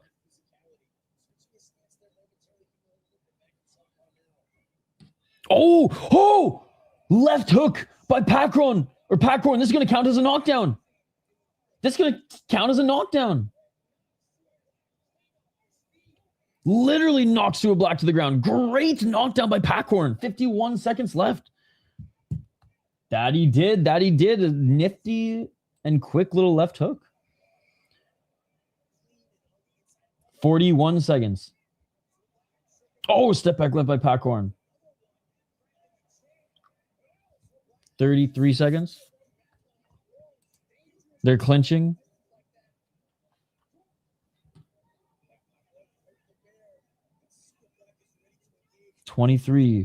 Suablack with a low kick. Pakorn with a body kick. Look at that counter. Left was Suablack. Suablack with a Superman punch on the entry. Now he's in the clinch. 10 seconds. Pakorn. Oh, big brother move there. Just throwing Suablack to the ground. That is a crazy mass to add on a random Friday. And that is it for the first round. And man, like I thought Suablack was going to come in and absolutely torch. Pakorn showing him a little veteran savviness there.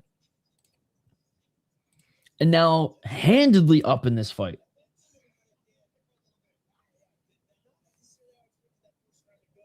Even the commentary is like, I can't believe that this round is going this way. It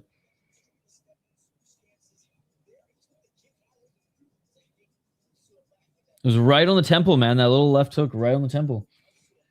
Gone shopping, says my woman. Appreciate the morning. Be cool, everyone. Hey, cheers, Why? We'll see you a little bit later. If he was American, I'd toss butter on him and call him popcorn.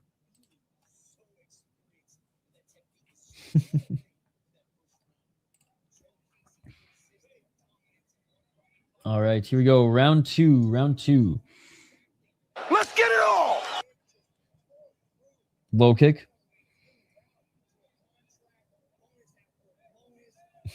High kick by Suablack. When do we slide Suablack the Glock? That is the question. 242. High kick by Pakorn. Not yet. Right hand by Suablack.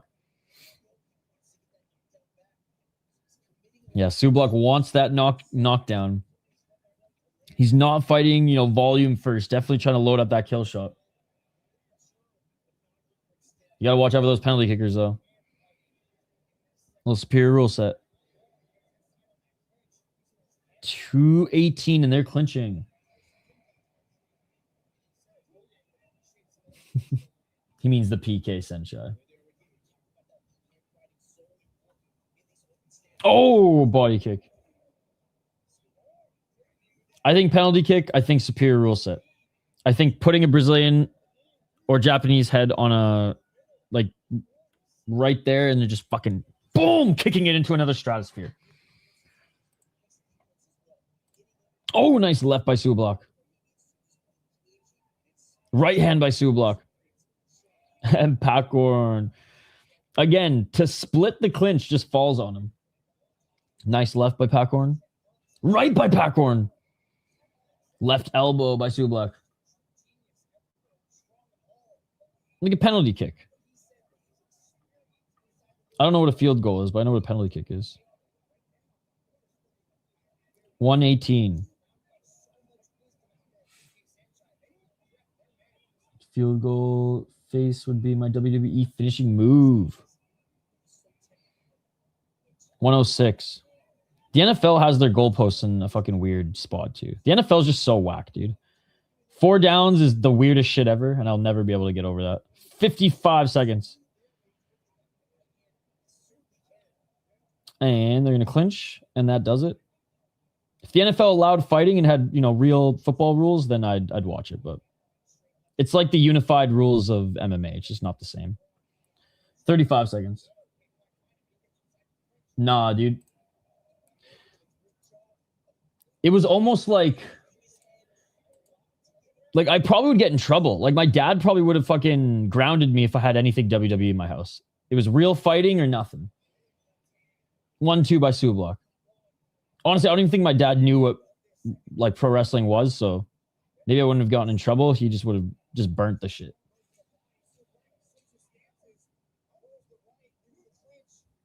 And they were the most fucking... It was like an NBA fight. It was hilarious. I'd rather watch Premier League soccer fights. I think Crash Bash was probably better. But again, I didn't play SmackDown, so what do I know?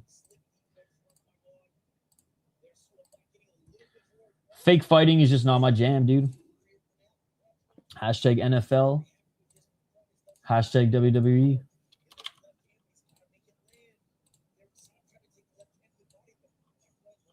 Round, I think Suablack might have gotten that round. That one was a lot closer. They both... I wish we had striking numbers. If Suablack really just pulled the trigger a little bit more and decided to sacrifice going for that kill shot and just land volume, probably would have been able to take that second round.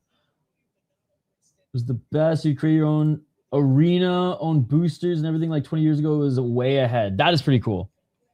Did it come out on Xbox? Or was it on like all the consoles back then? I didn't game a lot as a kid either, so if like my buddy Shane didn't have the game, then I probably didn't play it. Although Crash Bash was badass, and I wish I had a PlayStation. Let's get it all! Or as a kid, I wish I had a PlayStation for that game. Suablack pressuring Pakorn into the corner, lands the left hand, they get into the clinch. Okay, like I said, I didn't game. I watched fights. 2:30. There was a 5 to 6 period. It was number 1. Nice. Yeah, I didn't own an Xbox, so I wouldn't know. 2:23.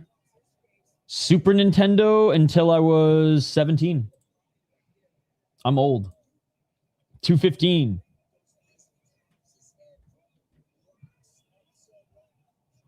Oh, nice 1-2 by Suablack. Actually, I had a GameCube mixed in there too, but we only had 2 games.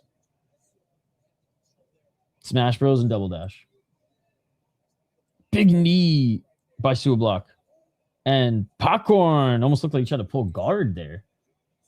4 more fights, I think. It was on everything. We were planning my DS and Wii as well. I didn't have a DS. I think I had a Game Boy Advance. 141. So it was kind of like Shrek, because Shrek was on everything too. 130 or Shrek 2. Oh, nice step back right by Suablack.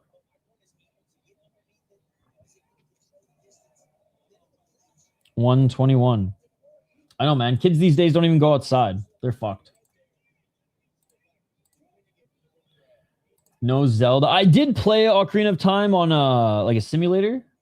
But no, I never had an N64. Dude, my parents were poor as fuck, man. They were poor as fuck, and I watched fights.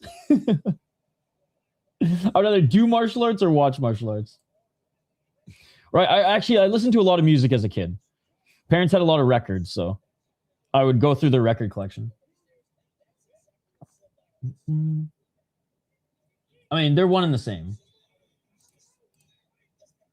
They had it on the Cube.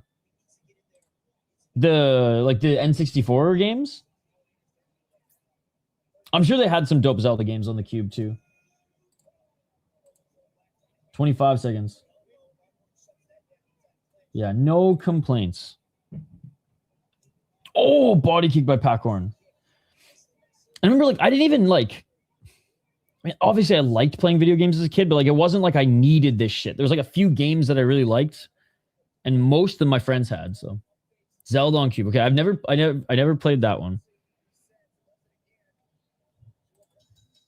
And that is it for the fight, ladies and gentlemen. Dude, tough second and third round to call. I think Pakorn's going to win because he got the knockdown and Suablack didn't knock him down in the second or third round. So it's either a draw and Pakorn gets the knockdown edge, or he wins 2 rounds to 1 and one of them's a 10-8. I think it has to be Pakorn. He's the only one who got the knockdown. I remember when you had to buy the UFC pay-per-view if you wanted to watch the UFC pay-per-view when UFC was so good. But there weren't as many because a lot of there were obviously the big shows were pay-per-view, but I felt like even when I missed the UFC pay-per-views, I was never missing out because I watched so much coverage on Spike, and there was all the fight nights and all the prelims were good. And then I would just buy the DVD a week later or like 2 weeks later if I missed it as a kid. I have so many UFC DVDs, man. It's insane. I think I have from like 50 to like 80. I have like almost every single one. No, they were rare a couple of years. When they came on, all your friends would come together to buy it. I think one of my friends' dad always bought it. So like, I remember if we needed a place to watch it, we just go to my buddy Marshall's house. And Pakorn wins. Yeah, that was the right call. I mean, he got the knockdown. It was the only call.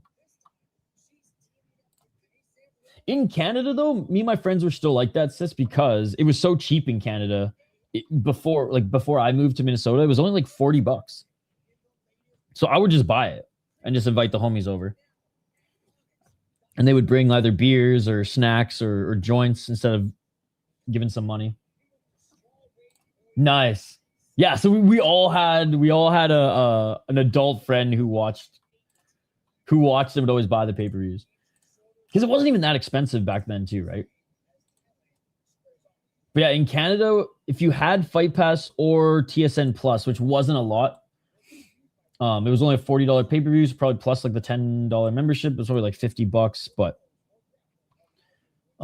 anyway, still cheaper than 80 USD, which is like fucking 100 and let's see. I'm gonna get 110 Canadian. 110 on the dot, bro. 110 on the dot. Mm-mm. 4 years ago? 4 years ago? I don't think it's been that much. Yeah, that's crazy. I've only been in Minnesota for 4 years. It was literally $40 before I moved to Minnesota. And probably the calendar year after. Because now that they moved to Sportsnet, I think it's a little bit more expensive. But yeah, I mean, I know inflation's crazy, but in 4 years, I don't think it went from 40 to 100 in Canada in 4 years. Yeah, I'm talking literally 4 years ago in Canada. It was only $40 plus. $40 if you had Fight Pass or TSN Plus.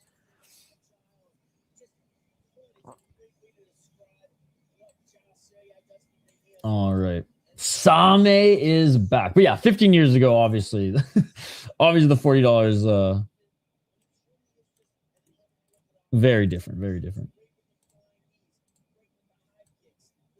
All right. I'm a little scared for Same. I'm not gonna lie, guys. I'm a little scared for Same here. I know he's been showing that he's still got it, and he's still tough as nails, and he still can throw a fucking punch, man. He's got some power behind it, but Jaosuayai is dangerous. And he's a lot faster. I remember paying like 40, 50, 15 years ago in American, but I could be wrong. I remember going to get a new game and it was 29. See, I don't ever remember games being cheap. I remember Mario Kart Double Dash in 2002 was $80. Because I remember my dad was like, I bought it, like I saved up and bought a GameCube as a kid. Or it was my cousins, and I think I shared it with my cousins because it was like a bunch of us pooled in our money, but I think I paid the most. I also fucking stole some change from my little baby sister's piggy bank too. Regardless, I remember we got the GameCube but couldn't play it for 8 months. 8 months because my parents couldn't afford a video game for us. So we rented a few games like for one night, but even renting games was expensive. It was like $20 for 48 hours. But I remember for like 6 to 8 months, we had a GameCube with no games because my dad couldn't afford to buy Mario Kart Double Dash or Super Smash Bros. Melee because they were $80 in 2002, 2003. I will always remember. I was like, I think we were sitting at like a friggin' Burger King because that as a kid was a restaurant to me. I didn't know what an actual restaurant is. Good old days of being under the poverty line. And I remember fucking eating that Whopper Junior, dad being like, can't afford it. You got this box, but you can't play any games. Yeah, and they like it was triple the price. That's how fucking Blockbuster made some money, was fucking renting games and gaming consoles. I just looked, Vice City was $49 on release day. I thought it was cheaper. Games have always been expensive. They've always been expensive, and like they said, fuck inflation, we're just going to keep tripling the price. Because you can't buy a new game for under $100 now. Unless it's some slop EA fucking reprint from last year with one different mode. And even then, it's costing you $90. It was $1 data rent. Okay. My uncle owned a video store, so we stopped going to Blockbuster. But he didn't have games. TriStar Video. He was able to keep one. He had two in a small town. And he was able to keep the one in the hood. The one in the nice area of town, he actually that one folded when Netflix came out. But he kept the one in the hood because it was such like a community spot. He kept that one going for 3 years during the Netflix boom before he finally had to shut her down. Hey. Oh, I'm sorry to hear that, Sean. Sending my love and best wishes, man. I hope everything's okay, or hope everything gets better. Other than that, I hope you're doing good, Sean. Hope you're staying warm. I remember it was next door to Dairy Queen. It was in the hood, always wanting ice cream. I think my uncle gave out free popcorn. He had a popcorn maker, and it was free popcorn. And you know what was crazy is like there's quite a few homeless people around that one, and none of them would like abuse it. They all just had a lot of respect for my uncle. Like that was a little community hub. And you know, there'd be some people who came in definitely just for the popcorn and, you know, a little heat and shelter. But they never fucked with the store. He was robbed from the one in the rich part of town. He was never robbed from the one in the hood. So all right, please don't make pedophile jokes about my uncle. That's not cool, dude. I mean, there's some lines, right? Like, I know I streamed with one for a while unknowingly, but like, no, I literally just talked about how my uncle's a good guy for the community and you're painting him as a pedophile. So please, that's not cool. That's not cool. All right, let's get to the next one. Good for the community, helping out the homeless. He's a pedophile. MMA YouTube, ladies and gentlemen. MMA YouTube. All right. Let's go to Jaosuayai here, who's 8-3. 8-3 in the promotion. 6 knockouts and only 2 decisions. Unanimous and majority. Which I found out there's still some people within the greater community who like believe him that he's not like, huh? I don't get it, man. I don't get it. That's fucked up. But anyways, 8-3, like I said, came in and beat Petsukumvit, lost to Kung Suk, and then went on a 2-fight win streak, beating Petsukumvit again. I mean, honestly, he's just been facing pretty good ties. He even has a win over Suriyanlek. He has a win over Yod-IQ. He has a win over Dennis Peric. He has a win over Nakrob Fairtex. His last loss was a split decision against that Akif guy out of Azerbaijan, who if I recall correctly, put on a way better performance than we realized. But Jaosuayai, he's good, man. He's got speed. He's pretty tough. He hits pretty hard. Not one of the hardest hitters, but he does hit pretty hard. Now, Same, the former strawweight Muay Thai and strawweight kickboxing and flyweight Muay Thai champion of the world, 42 years of age, man. Like, he's old for a fucking Thai. Like, 30 is old for a freaking Thai. He's 42 and he's still fucking fighting, man. 10-4 in the promotion. He's got, like, probably over 300 fights. I know I just missed it on screen. 4 knockouts, 2 KO TKOs, 4 unanimous decisions. Lost to DeBella, but then came back and beat that Burmese fighter quite handedly. Beat Zhang. Lost to Pranjanchai, but Pranjanchai knocked him out. Lost Pranjanchai twice, but. And Same's only fought killers. I'm going with Jaosuayai, but we're rooting for Uncle Same. We're rooting for Uncle Same.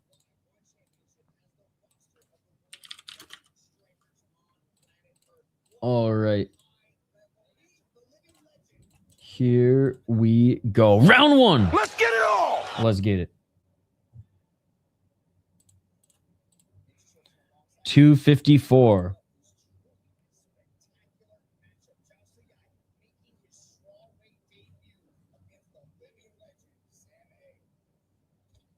Oh, big high kick by Jaosuayai.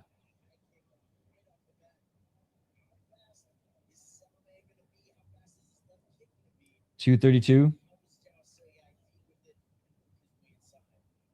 Right hand by Jaosuayai. Oh, man. The speed is going to be too much for Same. Low kick by Jaosuayai. Body kick by Same.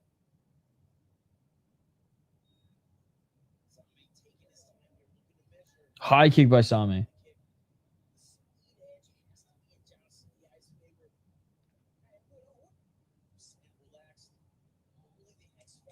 $157.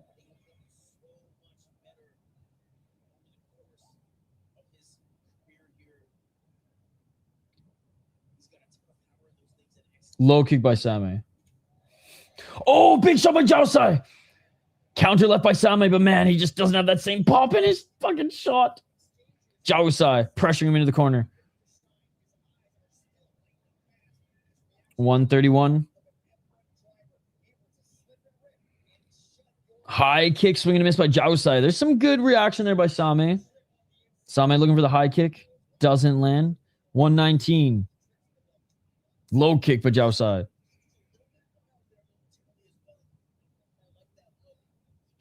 110.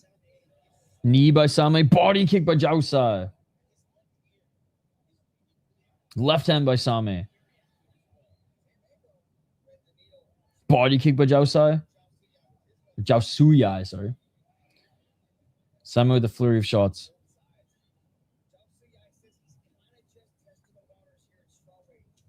Oh, high kick by Same. 40 seconds. But Jaosuayai, okay, so he says he's usually not down to fight at flyweight. He usually fights at 135, but he wants a crack at Pranjanchai's belt, which anybody but Pranjanchai, you guys know how I roll. Anybody but Pranjanchai. I can't, I mean, he did finally man up and fight John DeBella again, but can't say I'm a fan of him at all. Low kick by Jaosuayai. Oh, big left by Sam, or big right by Same. And swinging there at the end is Jaosuayai, and that will do it for the first round. Same's still in it, but I don't think he won that first round. God, it just looks like he doesn't have the same pop in his shots. Was able to dodge some of those head kicks. Was able to dip a little bit, but yeah, the speed is definitely... I mean, he's 42. The speed's definitely not what it used to be. And Jaosuayai, I mean, had a good round. I don't really know much more to say other than Jaosuayai landed the better of the exchanges. Missed on some of those huge shots, especially that head kick, but overall got the better of old man Sammy and landed some good low kicks as well. By the way, this is where we're watching the Warriors Cup tonight, by the way, guys, if you want to join in as well. I know a lot of you. I know Sis's boy is fighting tonight. Gary, your boy is fighting tonight too, but this is where we'll be watching the Muay Thai later. Oh, no way. Same just got a knockdown. Same just knocked down Jaosuayai. No fucking way. Right at the start of the second round. Same with the body kick now. Oh my God, he still fucking got it. Jaosuayai with a low kick.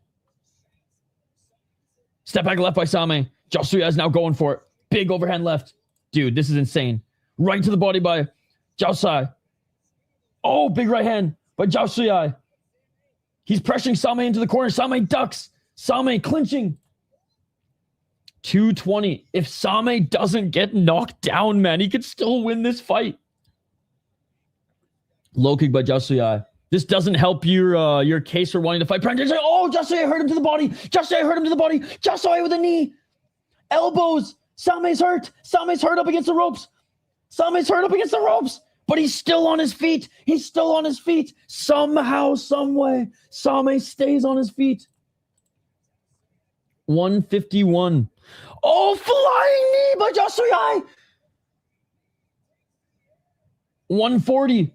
But Same was up against the ropes, so no knockdown. Right uppercut by Jaosuayai. Same's hurt. Same's wobbling. His nose is bleeding, but he's still on his feet.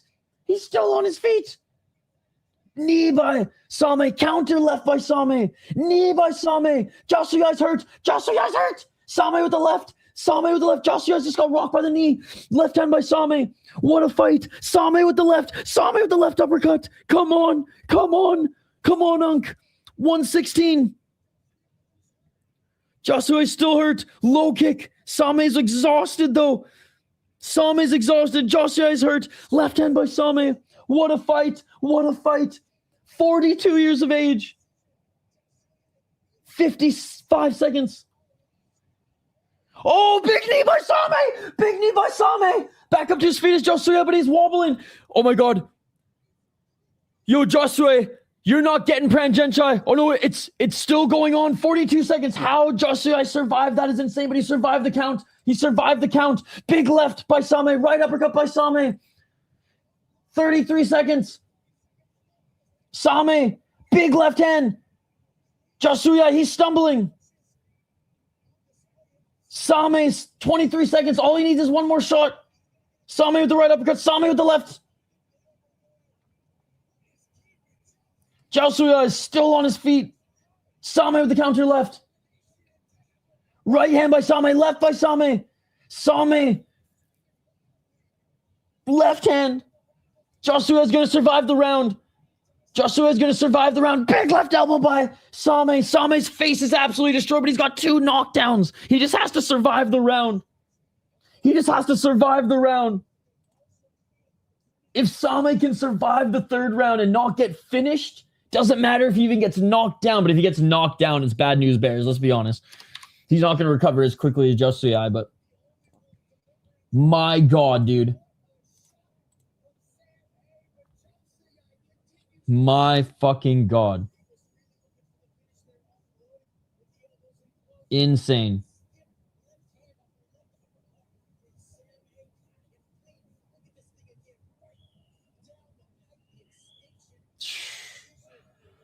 You got to hope that was enough time for Same to recover, man.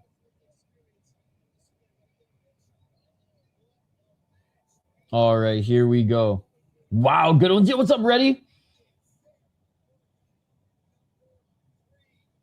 Round number 3.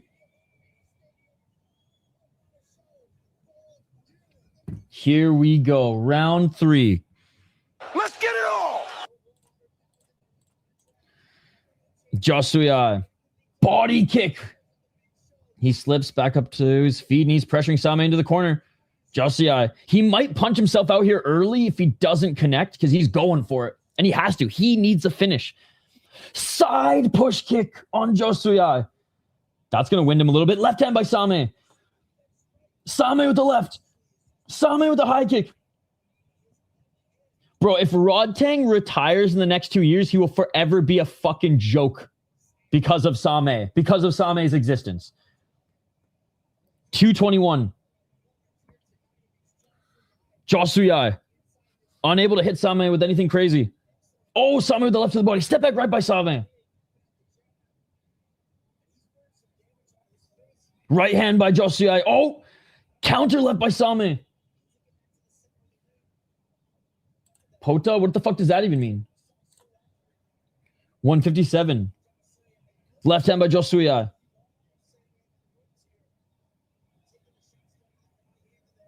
Clinching.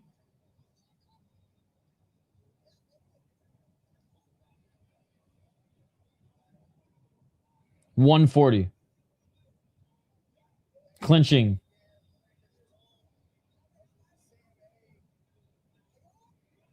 $131.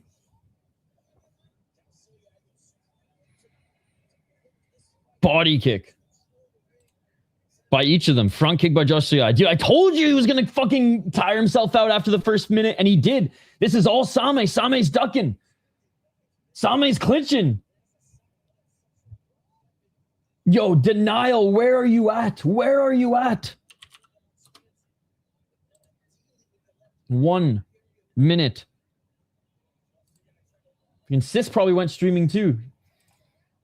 Oh, Same with another big shot.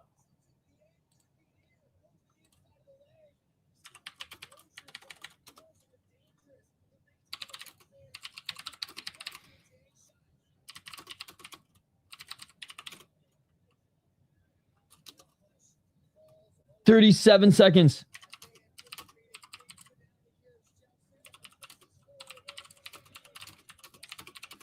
Oh, Same with a push kick.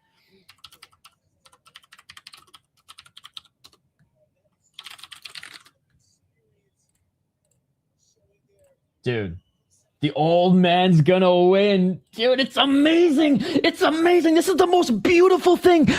I don't care if I get coal or shot on Christmas Day. America, baby. I don't care if I get coal or shot in the face on Christmas Day. I'm happy. Christmas came early. And I could die right now and be a happy man. I don't need anything else in this life. Same just fucking won. Same just fucking won.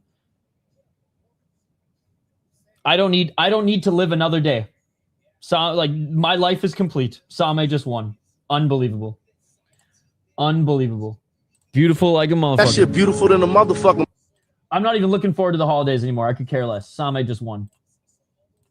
Well, I mean, he hasn't got the official decision just yet, but he's going to win. Unbelievable. Unbelievable. Guys, smash that like button, by the way. Smash that like button. I can't believe it. This fight, well, okay, different sport, so that this comment means nothing to me because it's a different sport.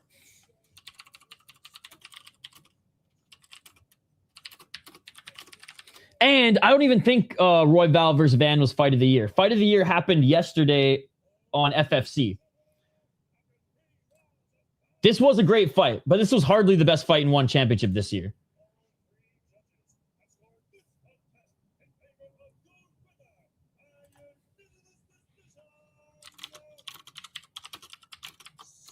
Summer! I'm so happy. I'm so fucking happy. Yeah, don't mean to poo-poo your take just for the sake of doing it, but I'm not just going to blindly agree with chat. Different sport, A. And B, this wasn't even the best fight in one championship. And C, Royval versus Van wasn't even the best fight of the year in MMA. So there's a lot to unpack there. A lot to unpack.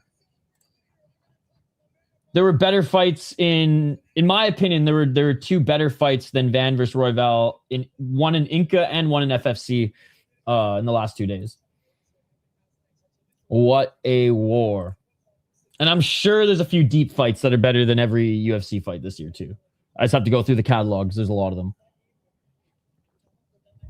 Dude, can we... Standing... Oh, man. Yeah, he's coming up soon. 2 more fights. 2 more fights. Bro.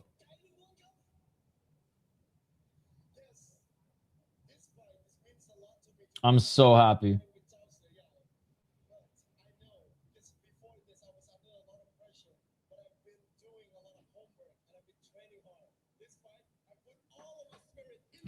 I might shed a tear, bro. I got goosebumps right now.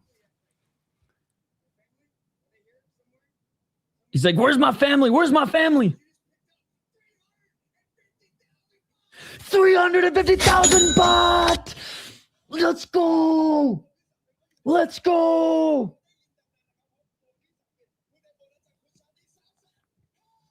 Baht.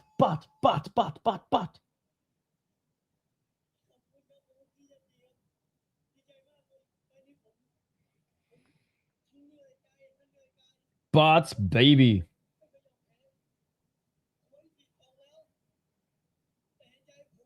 Oh, man. Fucking love Same. And I ain't fucking leaving. It sucks because, like, he's already fought Pranjanchai twice and he's lost twice to him, but, like, give him Pranjanchai. Give him Pranjanchai again.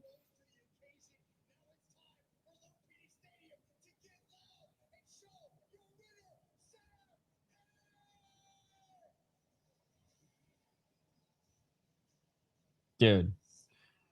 Let Same juice and give him Pranjanchai again. Get loud. Very nice. Oh, I love seeing the underdogs win. I love seeing the unks win. Let's freaking go.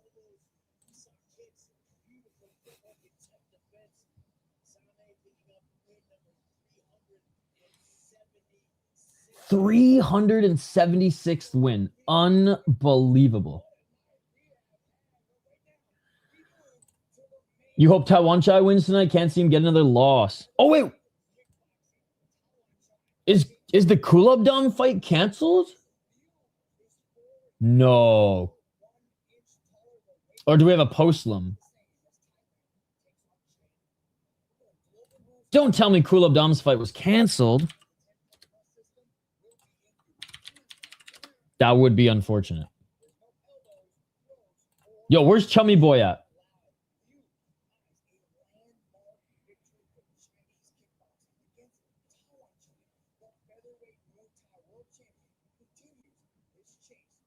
I'm literally in Skate's chat asking Chummy Boy.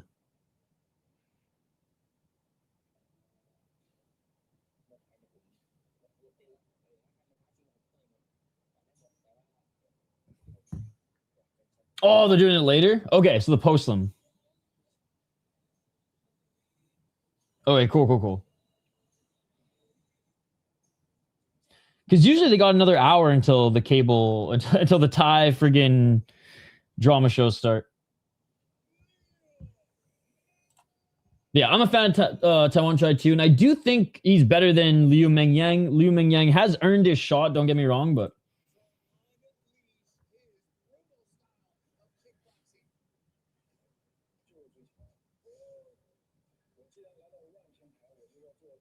No one's answering me in Skate's chat.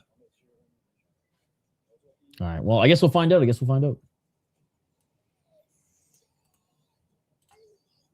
At least Tawanchai is still in his prime, unlike Pampayak and unlike Super Bond right now, who are not doing well. Tawanchai still top of his game.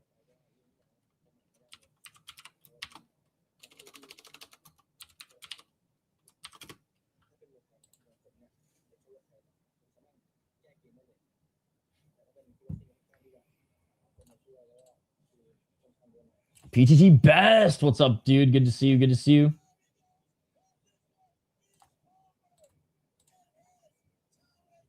All right. Liu Mengyang out of China. He is, I don't even know how old he is. He is 2-1 in the promotion. Came in and beat Nori, which huge, right? Absolutely huge. Then lost to Mohammad Siasarani. Split decision, very close, and we know how good Siasarani is. And then came in and beat Shadow. So he has no knockouts, but he's a very, very technical fighter. He's great on the outside, tall, lanky. Kind of like Tawanchai, but Tawanchai has more power. Tawanchai has more power. He's better at setting up his kicks. And I think overall he hits harder as well. So if this does go to decision, Mengyang is going to be wearing more physical damage. He's probably going to be knocked down due to a low kick. He is going to get the worst of it, I think. If he can keep Tawanchai on the outside, Liu Mengyang might have a chance to win. I don't think he's going to happen, though. Featherweight Muay Thai champion, not the kickboxing champion, is Tawanchai. And I'm sorry, this is only going 3 rounds. He is 10-2 as a pro with 10-2 in 1 championship, 6 knockouts, 2 decisions, or 2 unanimous decisions, 2 majority decisions. And he last lost to Nori, which is crazy, man. Nori, who he freaking got knocked out against back in 172. Nori obviously couldn't get it done at the last Japanese show. But that was his last fight. Before losing to Nori, getting knocked out by Nori, man. Knocked out by Nori.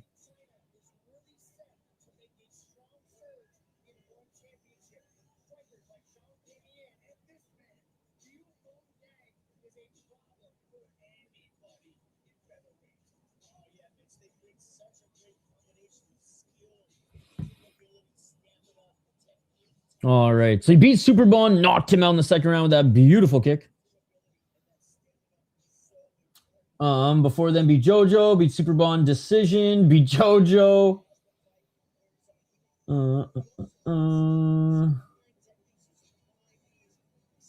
Lost to Sidichai. You know what? The names in one aren't as good as I thought. Don't get me wrong. Superbon, Jojo, Superbon. That's crazy. Freaking both of them. Really good names. Petch is pretty good. Semapetch is pretty good. But like lost to Sidichai. I would have been shocked if he lost to Clancy. I would have been shocked if he lost to freaking Nicholas Larson. I would have been shocked if he lost to Yusupov. So he beat all the guys he was supposed to beat. And in fairness, Jojo and Superbon. But were Jojo and Superbon towards the end of their career? Yes. Do I think they're like BJ Penn, Tony Ferguson level yet? No, but now I think Tawanchai is who we think. I think he is who we thought he was and who we think he is. And though this is kickboxing, I think he's going to get it done. Tawanchai is coming up here, but I'm pretty sure we're going to see this fight still. I think it just might be a postlim. Arm's saying they're doing it later. I don't know if that means later on the card or...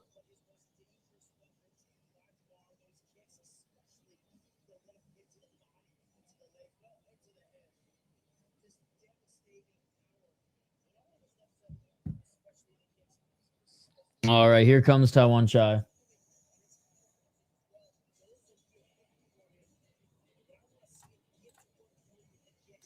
Who do you guys got in this one?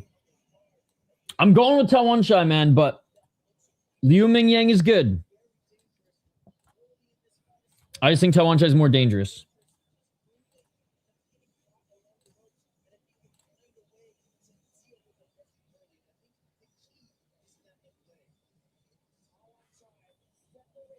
All right.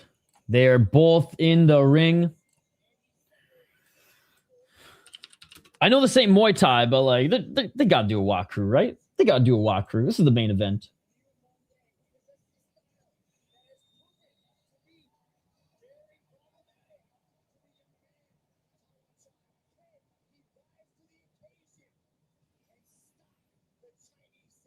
The Chinese sensation. All right. Here we go.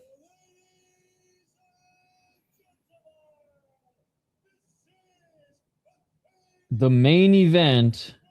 I really hope we have a prelim with Kulabdam, because that would be, I'd be absolutely gutted if that one was canceled.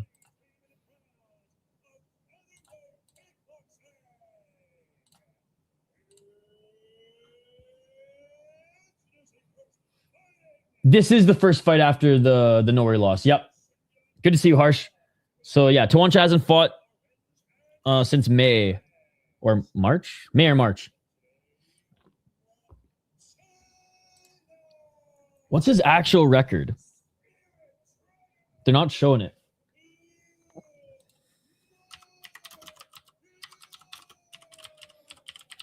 Let's see. What's his record?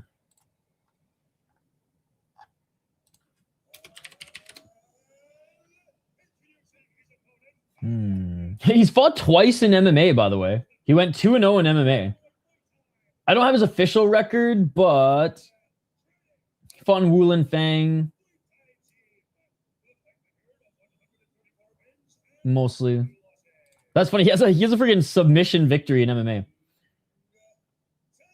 134 wins. Damn. He's legit. Yo, what's up, Amberly? Good to see you.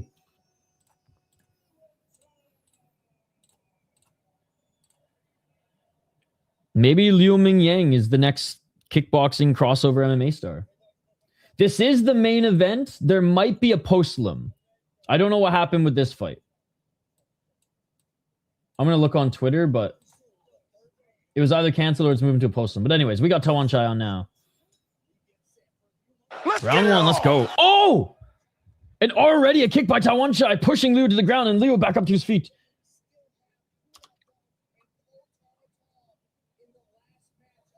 Okay, no, it is a post-lim. They just said Kulabdam's coming up after. It's been forever. Friggin' a few hours. 237. Nice step back left by Liu. Right hand by Tawanchai. Oh, left hand by Liu. Right hand by Liu. It's weird to do in the post-lim. Yeah, anyways. Low kick. Oh, Liu just dropped Tawanchai with the low kick. His right leg might be broken. His right leg might be broken. Oh my God, it is. Liu just beat Tawanchai. He just broke his leg. Liu just broke Tawanchai's leg. Low kick. Liu just won. Liu just broke oh my God. Oh my God. Now Tawanchai's going to be out for like a year. Oh my God. That leg is broken. Liu just broke Tawanchai's leg. Liu just broke. That's why. Oh my God, dude.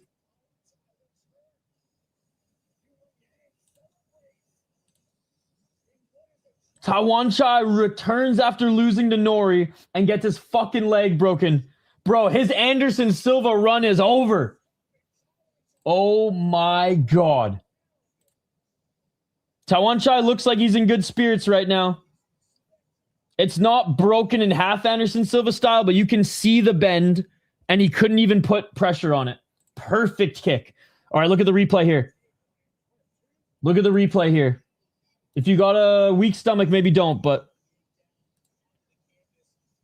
Oh! Oh, okay. Luckily, you don't see the snap, but you can see a little fucking crevice there. Okay, it's not as bad as I thought it was. Tawanchai lost. He lost.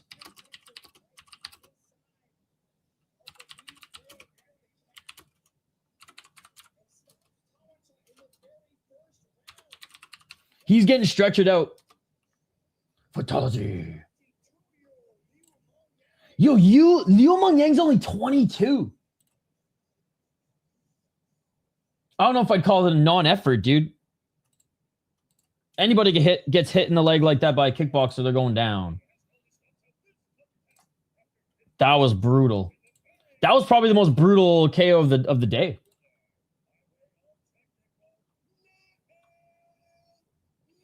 Liu Mengyang. I can't believe he's 22. And he's already done some MMA. It's like this guy, what can Liu Mengyang not do? And he has a submission finish in mixed martial arts. There's nothing lucky about that, my friend. There is nothing lucky about that. That was an amazing kick. Either fractured or broken leg, man. So in fighting, when you land the shots you're supposed to land, it's called luck. That might be the dumbest thing I've ever heard.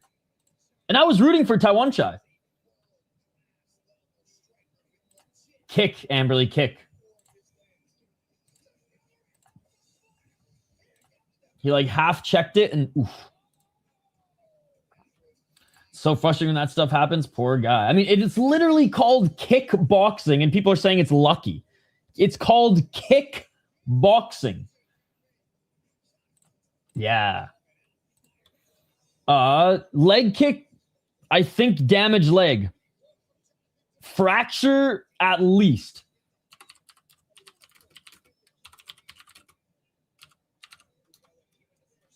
Very sad back-to-back loss. I'm not sad at all. I am cheering for Liu Mengyang. Well, I'm not cheering, but I'm happy that he got the win. That is huge for the young man. I was rooting, I picked and, I liked Tawanchai and I thought he was going to win, but props to Liu Mengyang, man. I just mean sometimes I can't see where it breaks. Dan going to be talking to himself about this at 3 in the morning. What's up, Stain Yi? Unreal. Unreal. All right, let's get to the postlim. Let's get to the postlim as we got one more fight left here, ladies and gentlemen. We got one more fight left here. Which it's funny now, they probably just could have, I know it's hindsight, but they probably just could have put this on the card. Probably didn't have to make this a postlim, but here we are, here we are. I knew it. I knew the fight night would be at Lumpinee.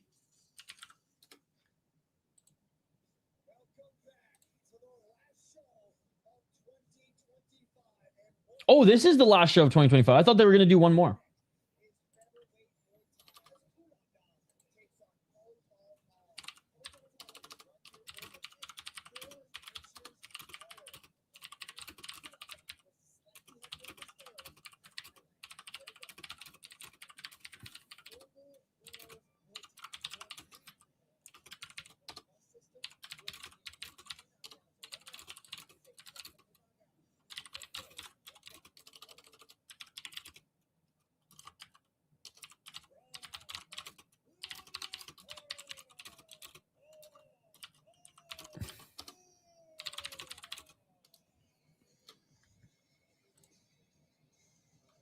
Fluke, you don't watch the sport. You don't watch the sport. This guy does not watch the sport. He's a fake fan and he just lost money. Hilarious. Cope some more. Cope some more. Cope some more. I thought Tawanchai was going to win too, but I'm not being a fucking, oh, it was fluke, it was fluke. It's called kickboxing. You know? You do know you're allowed to kick in kickboxing, right? Crazy, man. This guy thinks it's boxing. It's hilarious. First Pantoja and now Tawanchai. I'm so sad, man.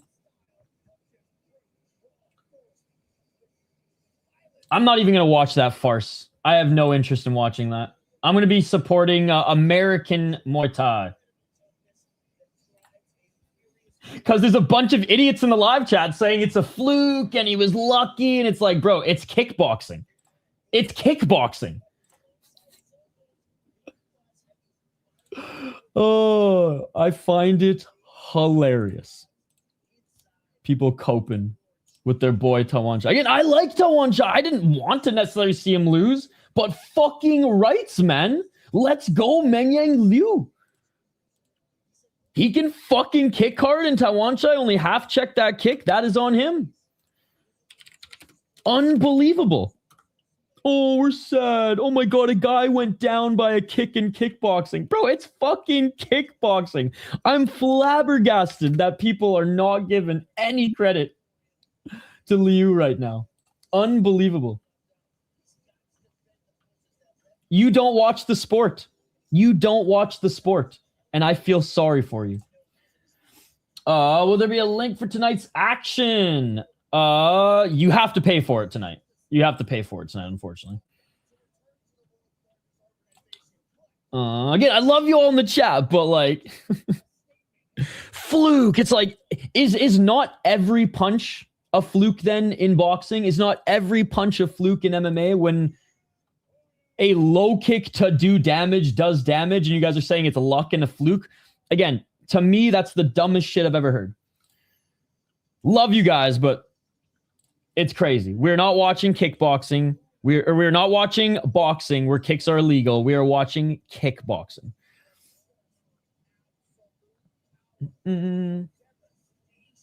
I took the Chinese guy, Liu Mengyang, nothing, energy, and great fight. I mean, I wouldn't say it was like a great fight. I would say it was, he ended it quickly. He ended it quickly. We didn't see much of a fight. But it's crazy how Tawanchai comes in hot, push kicks Liu. Liu falls to the ground and is like, all right, we're playing the kicking game. We're playing the kicking game. Maybe it was foreshadowing, chat. Maybe it was foreshadowing. Anyways.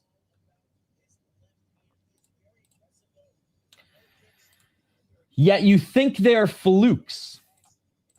Again, brother, you must not watch the sport, but welcome. You'll start to fall in love with Muay Thai. Quick fight, not great fight.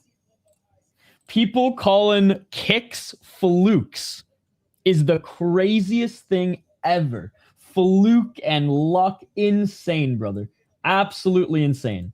Every boxer who's ever punched someone in the face, all fluke shots, by the way. All fluke shots. I don't know if you know that. They're all fluke shots. Every single punch in boxing, every single kick in kickboxing, every single elbow in Muay Thai, all fluke, buddy. All fluke. No one actually thinks about throwing a kick. It just happens. It just happens. Oh, I know people in the chat are like, okay, should we get it? You guys are the one who brought it up. You guys shot yourself in the foot. Saying some dumb shit like fluke. Oh my goodness. All right, let's get to the next one. Let's get to the next one. The last one, the real last one, the people's main event. Maybe we'll actually see a fight here, not a fluke like you fucking guys said. Oh. Most of them are Tawanchai fans. Dude, like I said, I'm a Tawanchai fan too, but I'm not a biased fucking fool who's saying fluke or lucky. Like, I want Kulabdam to win this one. PTT might fucking beat him. And I'm not going to say fluke, chat. Unless like a beam from the ceiling of Lumpinee falls on his head. Now that's fluke. That's fluke. All right. 3-minute rounds of some small gloves of Muay Thai. I mean, we couldn't end on kickboxing, right? We had to end on some even more violence. Less disappointing than the Pantoja, though. 100%. I will agree. Here, a little fist bump. I will agree with that. And like, I don't even think that one was a fluke, but it was definitely in more of the fluke category than this one. Like, I would say that one you could argue is a fluke. I still wouldn't, but that one you guys are fine with spamming that one in the chat. Tawanchai, shut the fuck up. With all due respect, as the Rampage says, shut the fuck up. Oh, man. Hopefully, it's not that bad of an injury, and we can see Tawanchai back at least in the first quarter of the new year. Maybe bring him on that that Japan card. I know he's not Japanese, but I think it was rigged. I don't give a fuck if the decision's rigged! We didn't even see a decision. We didn't even see a decision. All right. I'm going with Kulabdam. I'm going with Kulabdam 27. Since his loss to Nongo, which was crazy, and Bill, he's beaten Suablack, John Lineker, some Turkish guy, and Felipe Lobo. All good wins. He's 11-5 in the promotion with 6 knockouts and 5 decisions. Durable, but doesn't necessarily throw the volume he needs sometimes to squeak out wins. Round 1, PTT 28. 1-1 in the promotion, lost a split decision to this French guy, and then beat an Italian guy split decision. So I'm going Kulabdam, but he has to be more aggressive. When Kulabdam is aggressive, he's hard to beat. Masterclass incoming from Kulabdam. PTT will just stay tough in there. What's up, Adebayo? Good to see you. Good to see you. If Kulabdam doesn't allow PTT to dictate the pace, then it should be Kulabdam for sure. 228. Oh, right to the body by PTT.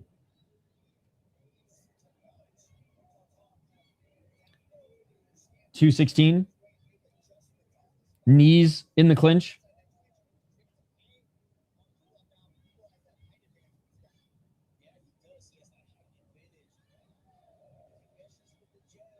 Two minutes, they separate.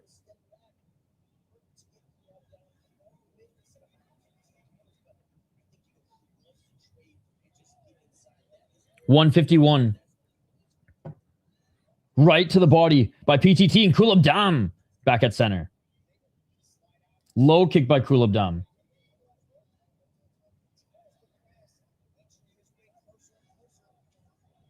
Oh, right hand by PTT. PTT with a knee. Kulabdam, again, he has to be aggressive. If he just lets PTT walk him down, he's going to narrowly lose these rounds without taking too much damage.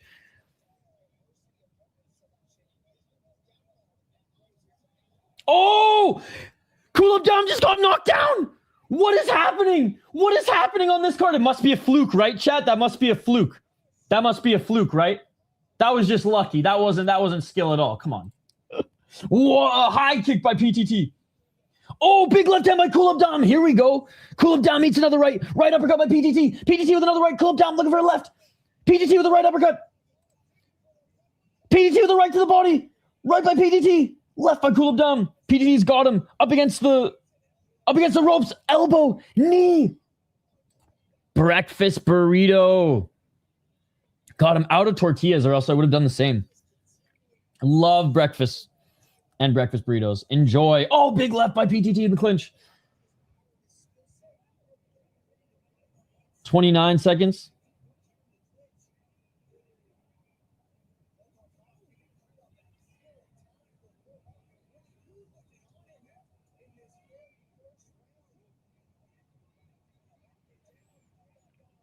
$13 seconds. Cool down with the low kick.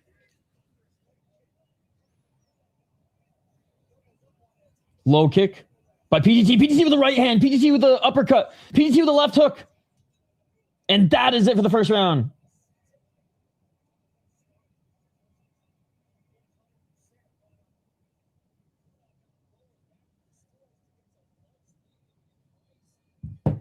God damn. Unbelievable. Down but not out. And PTT taking round 1. Right when I said Kulabdam needs to be more aggressive, he gets caught. Straight right that knocks him down. He needs to be the one walking down his opponents, because when he does, they're too scared of him. But when he fights more in the counter game, or I'll take a couple shots to give one, nah, dude, you're going to meet your match eventually, and that chin isn't going to last forever. Round 2, round 2.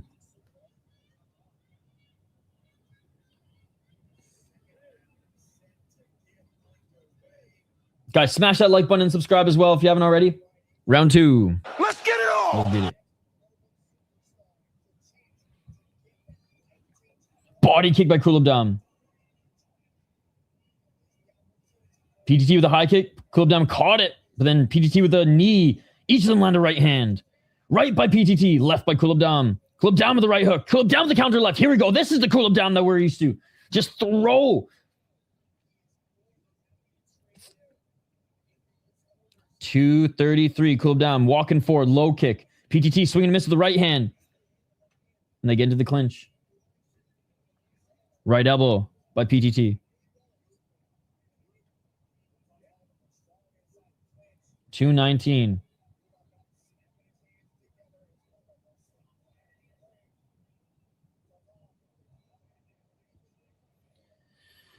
$208.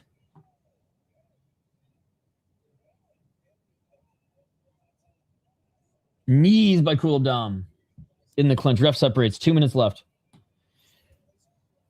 Not a lot of knockouts on this card here today, but some really fun storylines and some good scraps, guys. 148. I think there's only one knockout when I joined you guys, and was the girls. 142. I think I'm going to make some protein pancakes today. I've started making a recipe. Well, it's pancakes. It's hardly a recipe. But oh, big left elbow by Kulabdam. But for 4 pancakes, I can get around 55 grams of protein. So they are hearty. 116. I've never been a pancake guy or waffle guy, but if I can lather peanut butter on fucking protein pancakes, I'm down. Nice right uppercut by PTT. Left elbow by PTT. Right by Kulabdam. Very close second round so far. 1 minute left.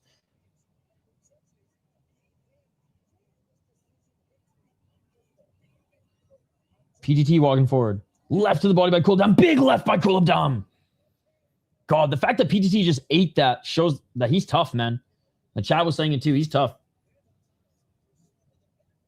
Literally out of Bayou. He's going to stay tough in there. 30 seconds. I think Kulabdam... Oh, big step it. Left elbow by PTT. Left by Kulabdam. I think Kulabdam might sneak this round, but it's very, very close. Ref separates him. Left by Kulabdam. Body kick by PTT. 2 cans of tuna is 48 grams of protein. I don't trust cans of tuna in the United States. But yes, I used to be a big tuna guy, but I do not trust tuna in the States. I barely trust it in Canada, but at least the ones that I bought in Canada were provincially locally sourced and actually tasted real.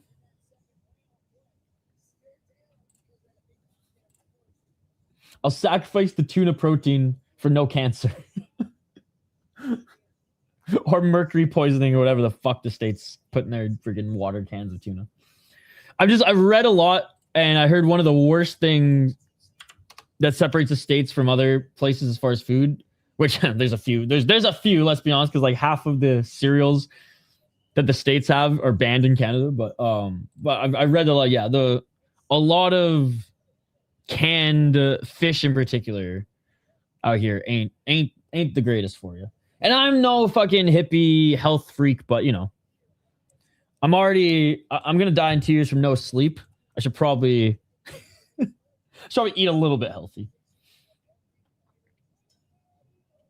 But yeah, I used to be like can fucking everything back in the day. Sardines, fucking oysters,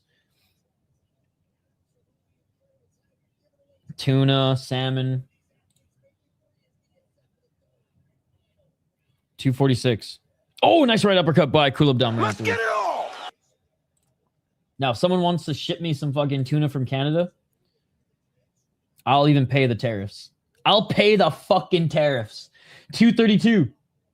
A law banned in Europe, right? 226. US loves their sugar, man. It keeps them going. That's why the states are so wired and always just so crazy. For better or for worse. It's because they are jacked up on sugar. 211. They can match the Colombians' energy on sugar, not cocaine. 2 minutes on the clock. Back at center. Right hand by PTT. Canadians, we stoned. Stoned or on Adderall? It's like the opposite. 145. It's fucked, but it's kind of true. Oh, low kick by PTT and a left hand by Kulabdam. Another left hand by Kulabdam. Again, Kulabdam needs the knockdown or PTT is going to win. Kulabdam needs the knockdown or PTT is going to win. There, Chubby Nation. 123. I'm kind of excited to go back home and visit Canada and be like, oh, damn. Because I always notice it when I go back home. But like I've been living, I haven't visited, I haven't left the States in almost 2 years. I've just been so busy. Oh, nice left by Kulabdam. He heard him. He heard him. PTT's rocked a little bit. Kulabdam with the left hand. Kulabdam cannot be clinching here. He goes right back to the clinch. He has to be looking for the finish. 55 seconds. Dude, my first year in the States too, I gained some weight. 1-2 by Kulabdam. Now, I wasn't working out as much, but... And I'm getting older. So maybe I can't just play in the States for that, but... Definitely have had to be more on top of... I hate calling it a diet, but just what I put in my body now. Oh, come on, sis. I set that one up for you. 25 seconds.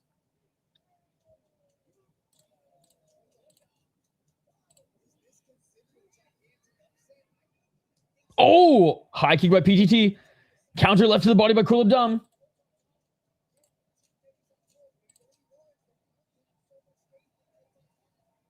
Flying knee attempt by Kulabdam, and PTT just throws him to the ground.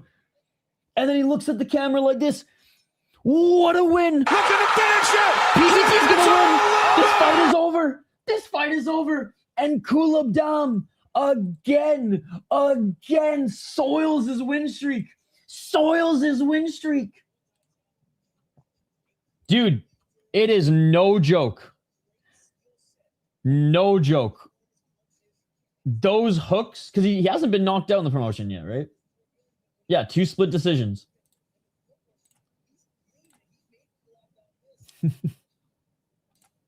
Unbelievable.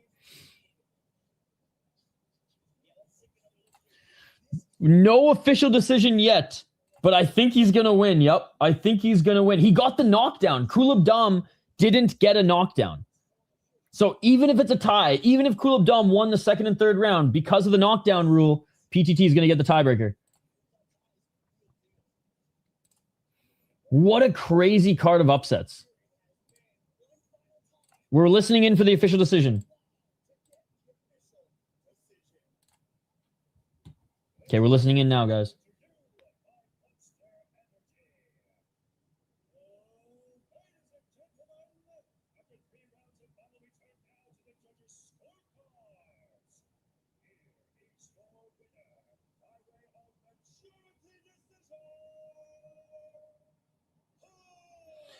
PTT! Bro, I've literally answered you so many times. I said we didn't get the official decision yet, but now we have the official decision. Let's go, dude. What a day. What a day.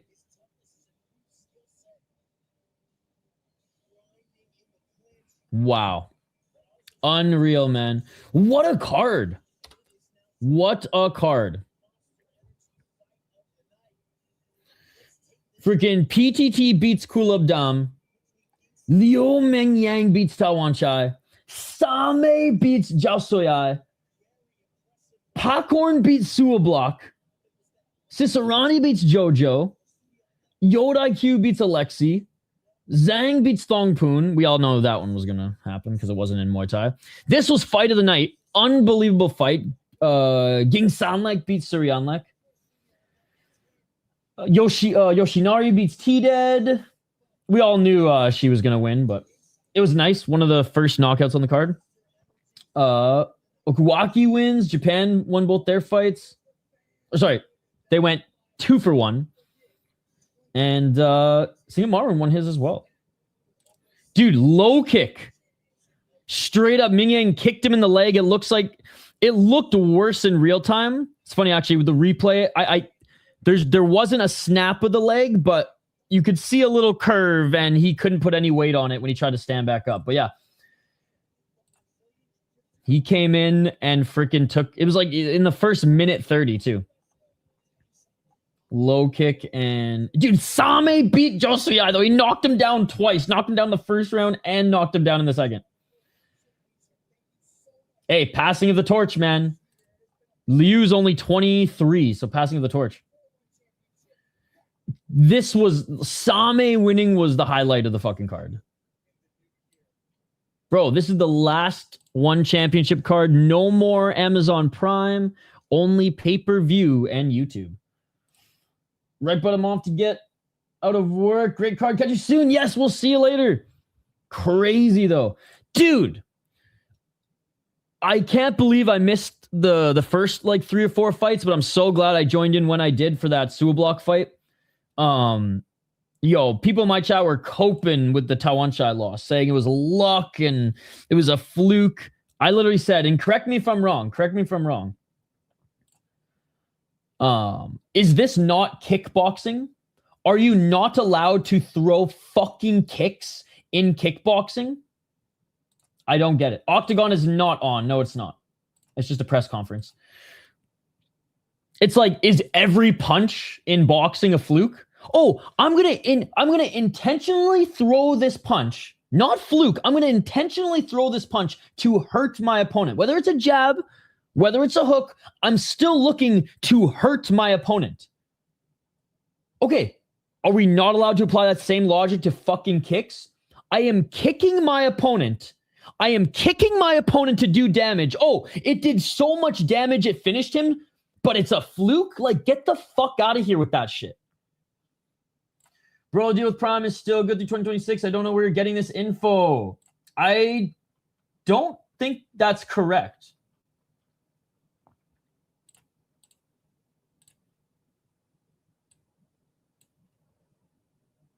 Because I double and triple checked.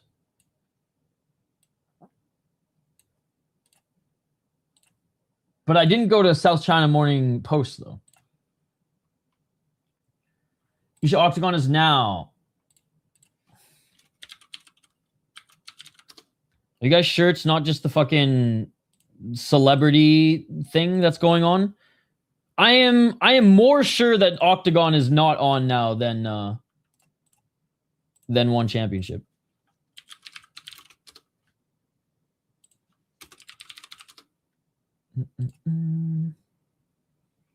Let's take a look. Oh, you guys are right. Oh, wait, I was wrong.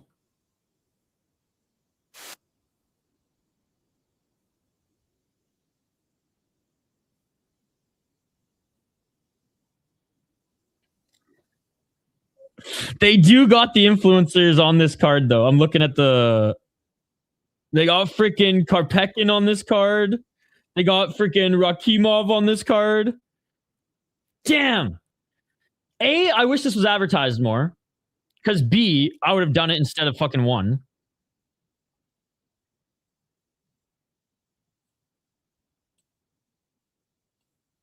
Damn. Well, it looks like... Fuck, dude. Damn it. This throws off my whole day. Oh. All right, chat. We're making a poll question. We're going to make a poll question. Do I risk losing my job? Do I risk losing my job to do this MMA promotion? Because I have a lot to do today, but I almost want to say, fuck this client. Fuck $500 income a month. I'd way rather watch Octagon. And it's an excuse now I don't have to buy Christmas presents for my friends because I'll be too poor.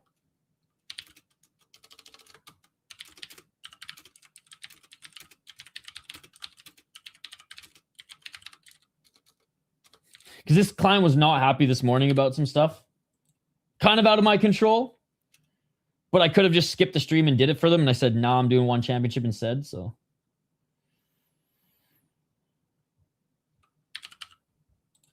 I'll let you guys decide.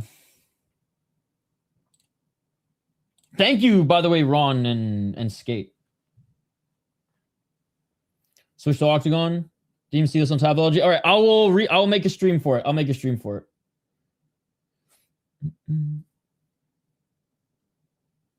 Okay. I did watch like a whole video on it. And the guy's usually a pretty good source. He doesn't work in the Asian media anymore, but the reason why he doesn't work in Asian media anymore is because he's like, I'm in debt by trying to be an MMA journalist, because he would fund his trips to China, Japan, Thailand to cover the sport, and maybe and not make it back with his reporting. So I think now he has like a real job, but every now and then he will make it's MMA Ecosystems on YouTube. Didn't even see this on Tapology. Yeah. All right. Well, yeah, fuck work. Fuck work. Fuck this client. I'd rather be homeless and watch MMA than not watch MMA and not be homeless. Thank you guys so much for watching. We're going to switch over to Octagon. I'm going to set up the stream, and we'll be back in a few minutes. Smash that like button and subscribe. And join us for a little Octagon here in a few minutes. Talk to you guys soon. Bye.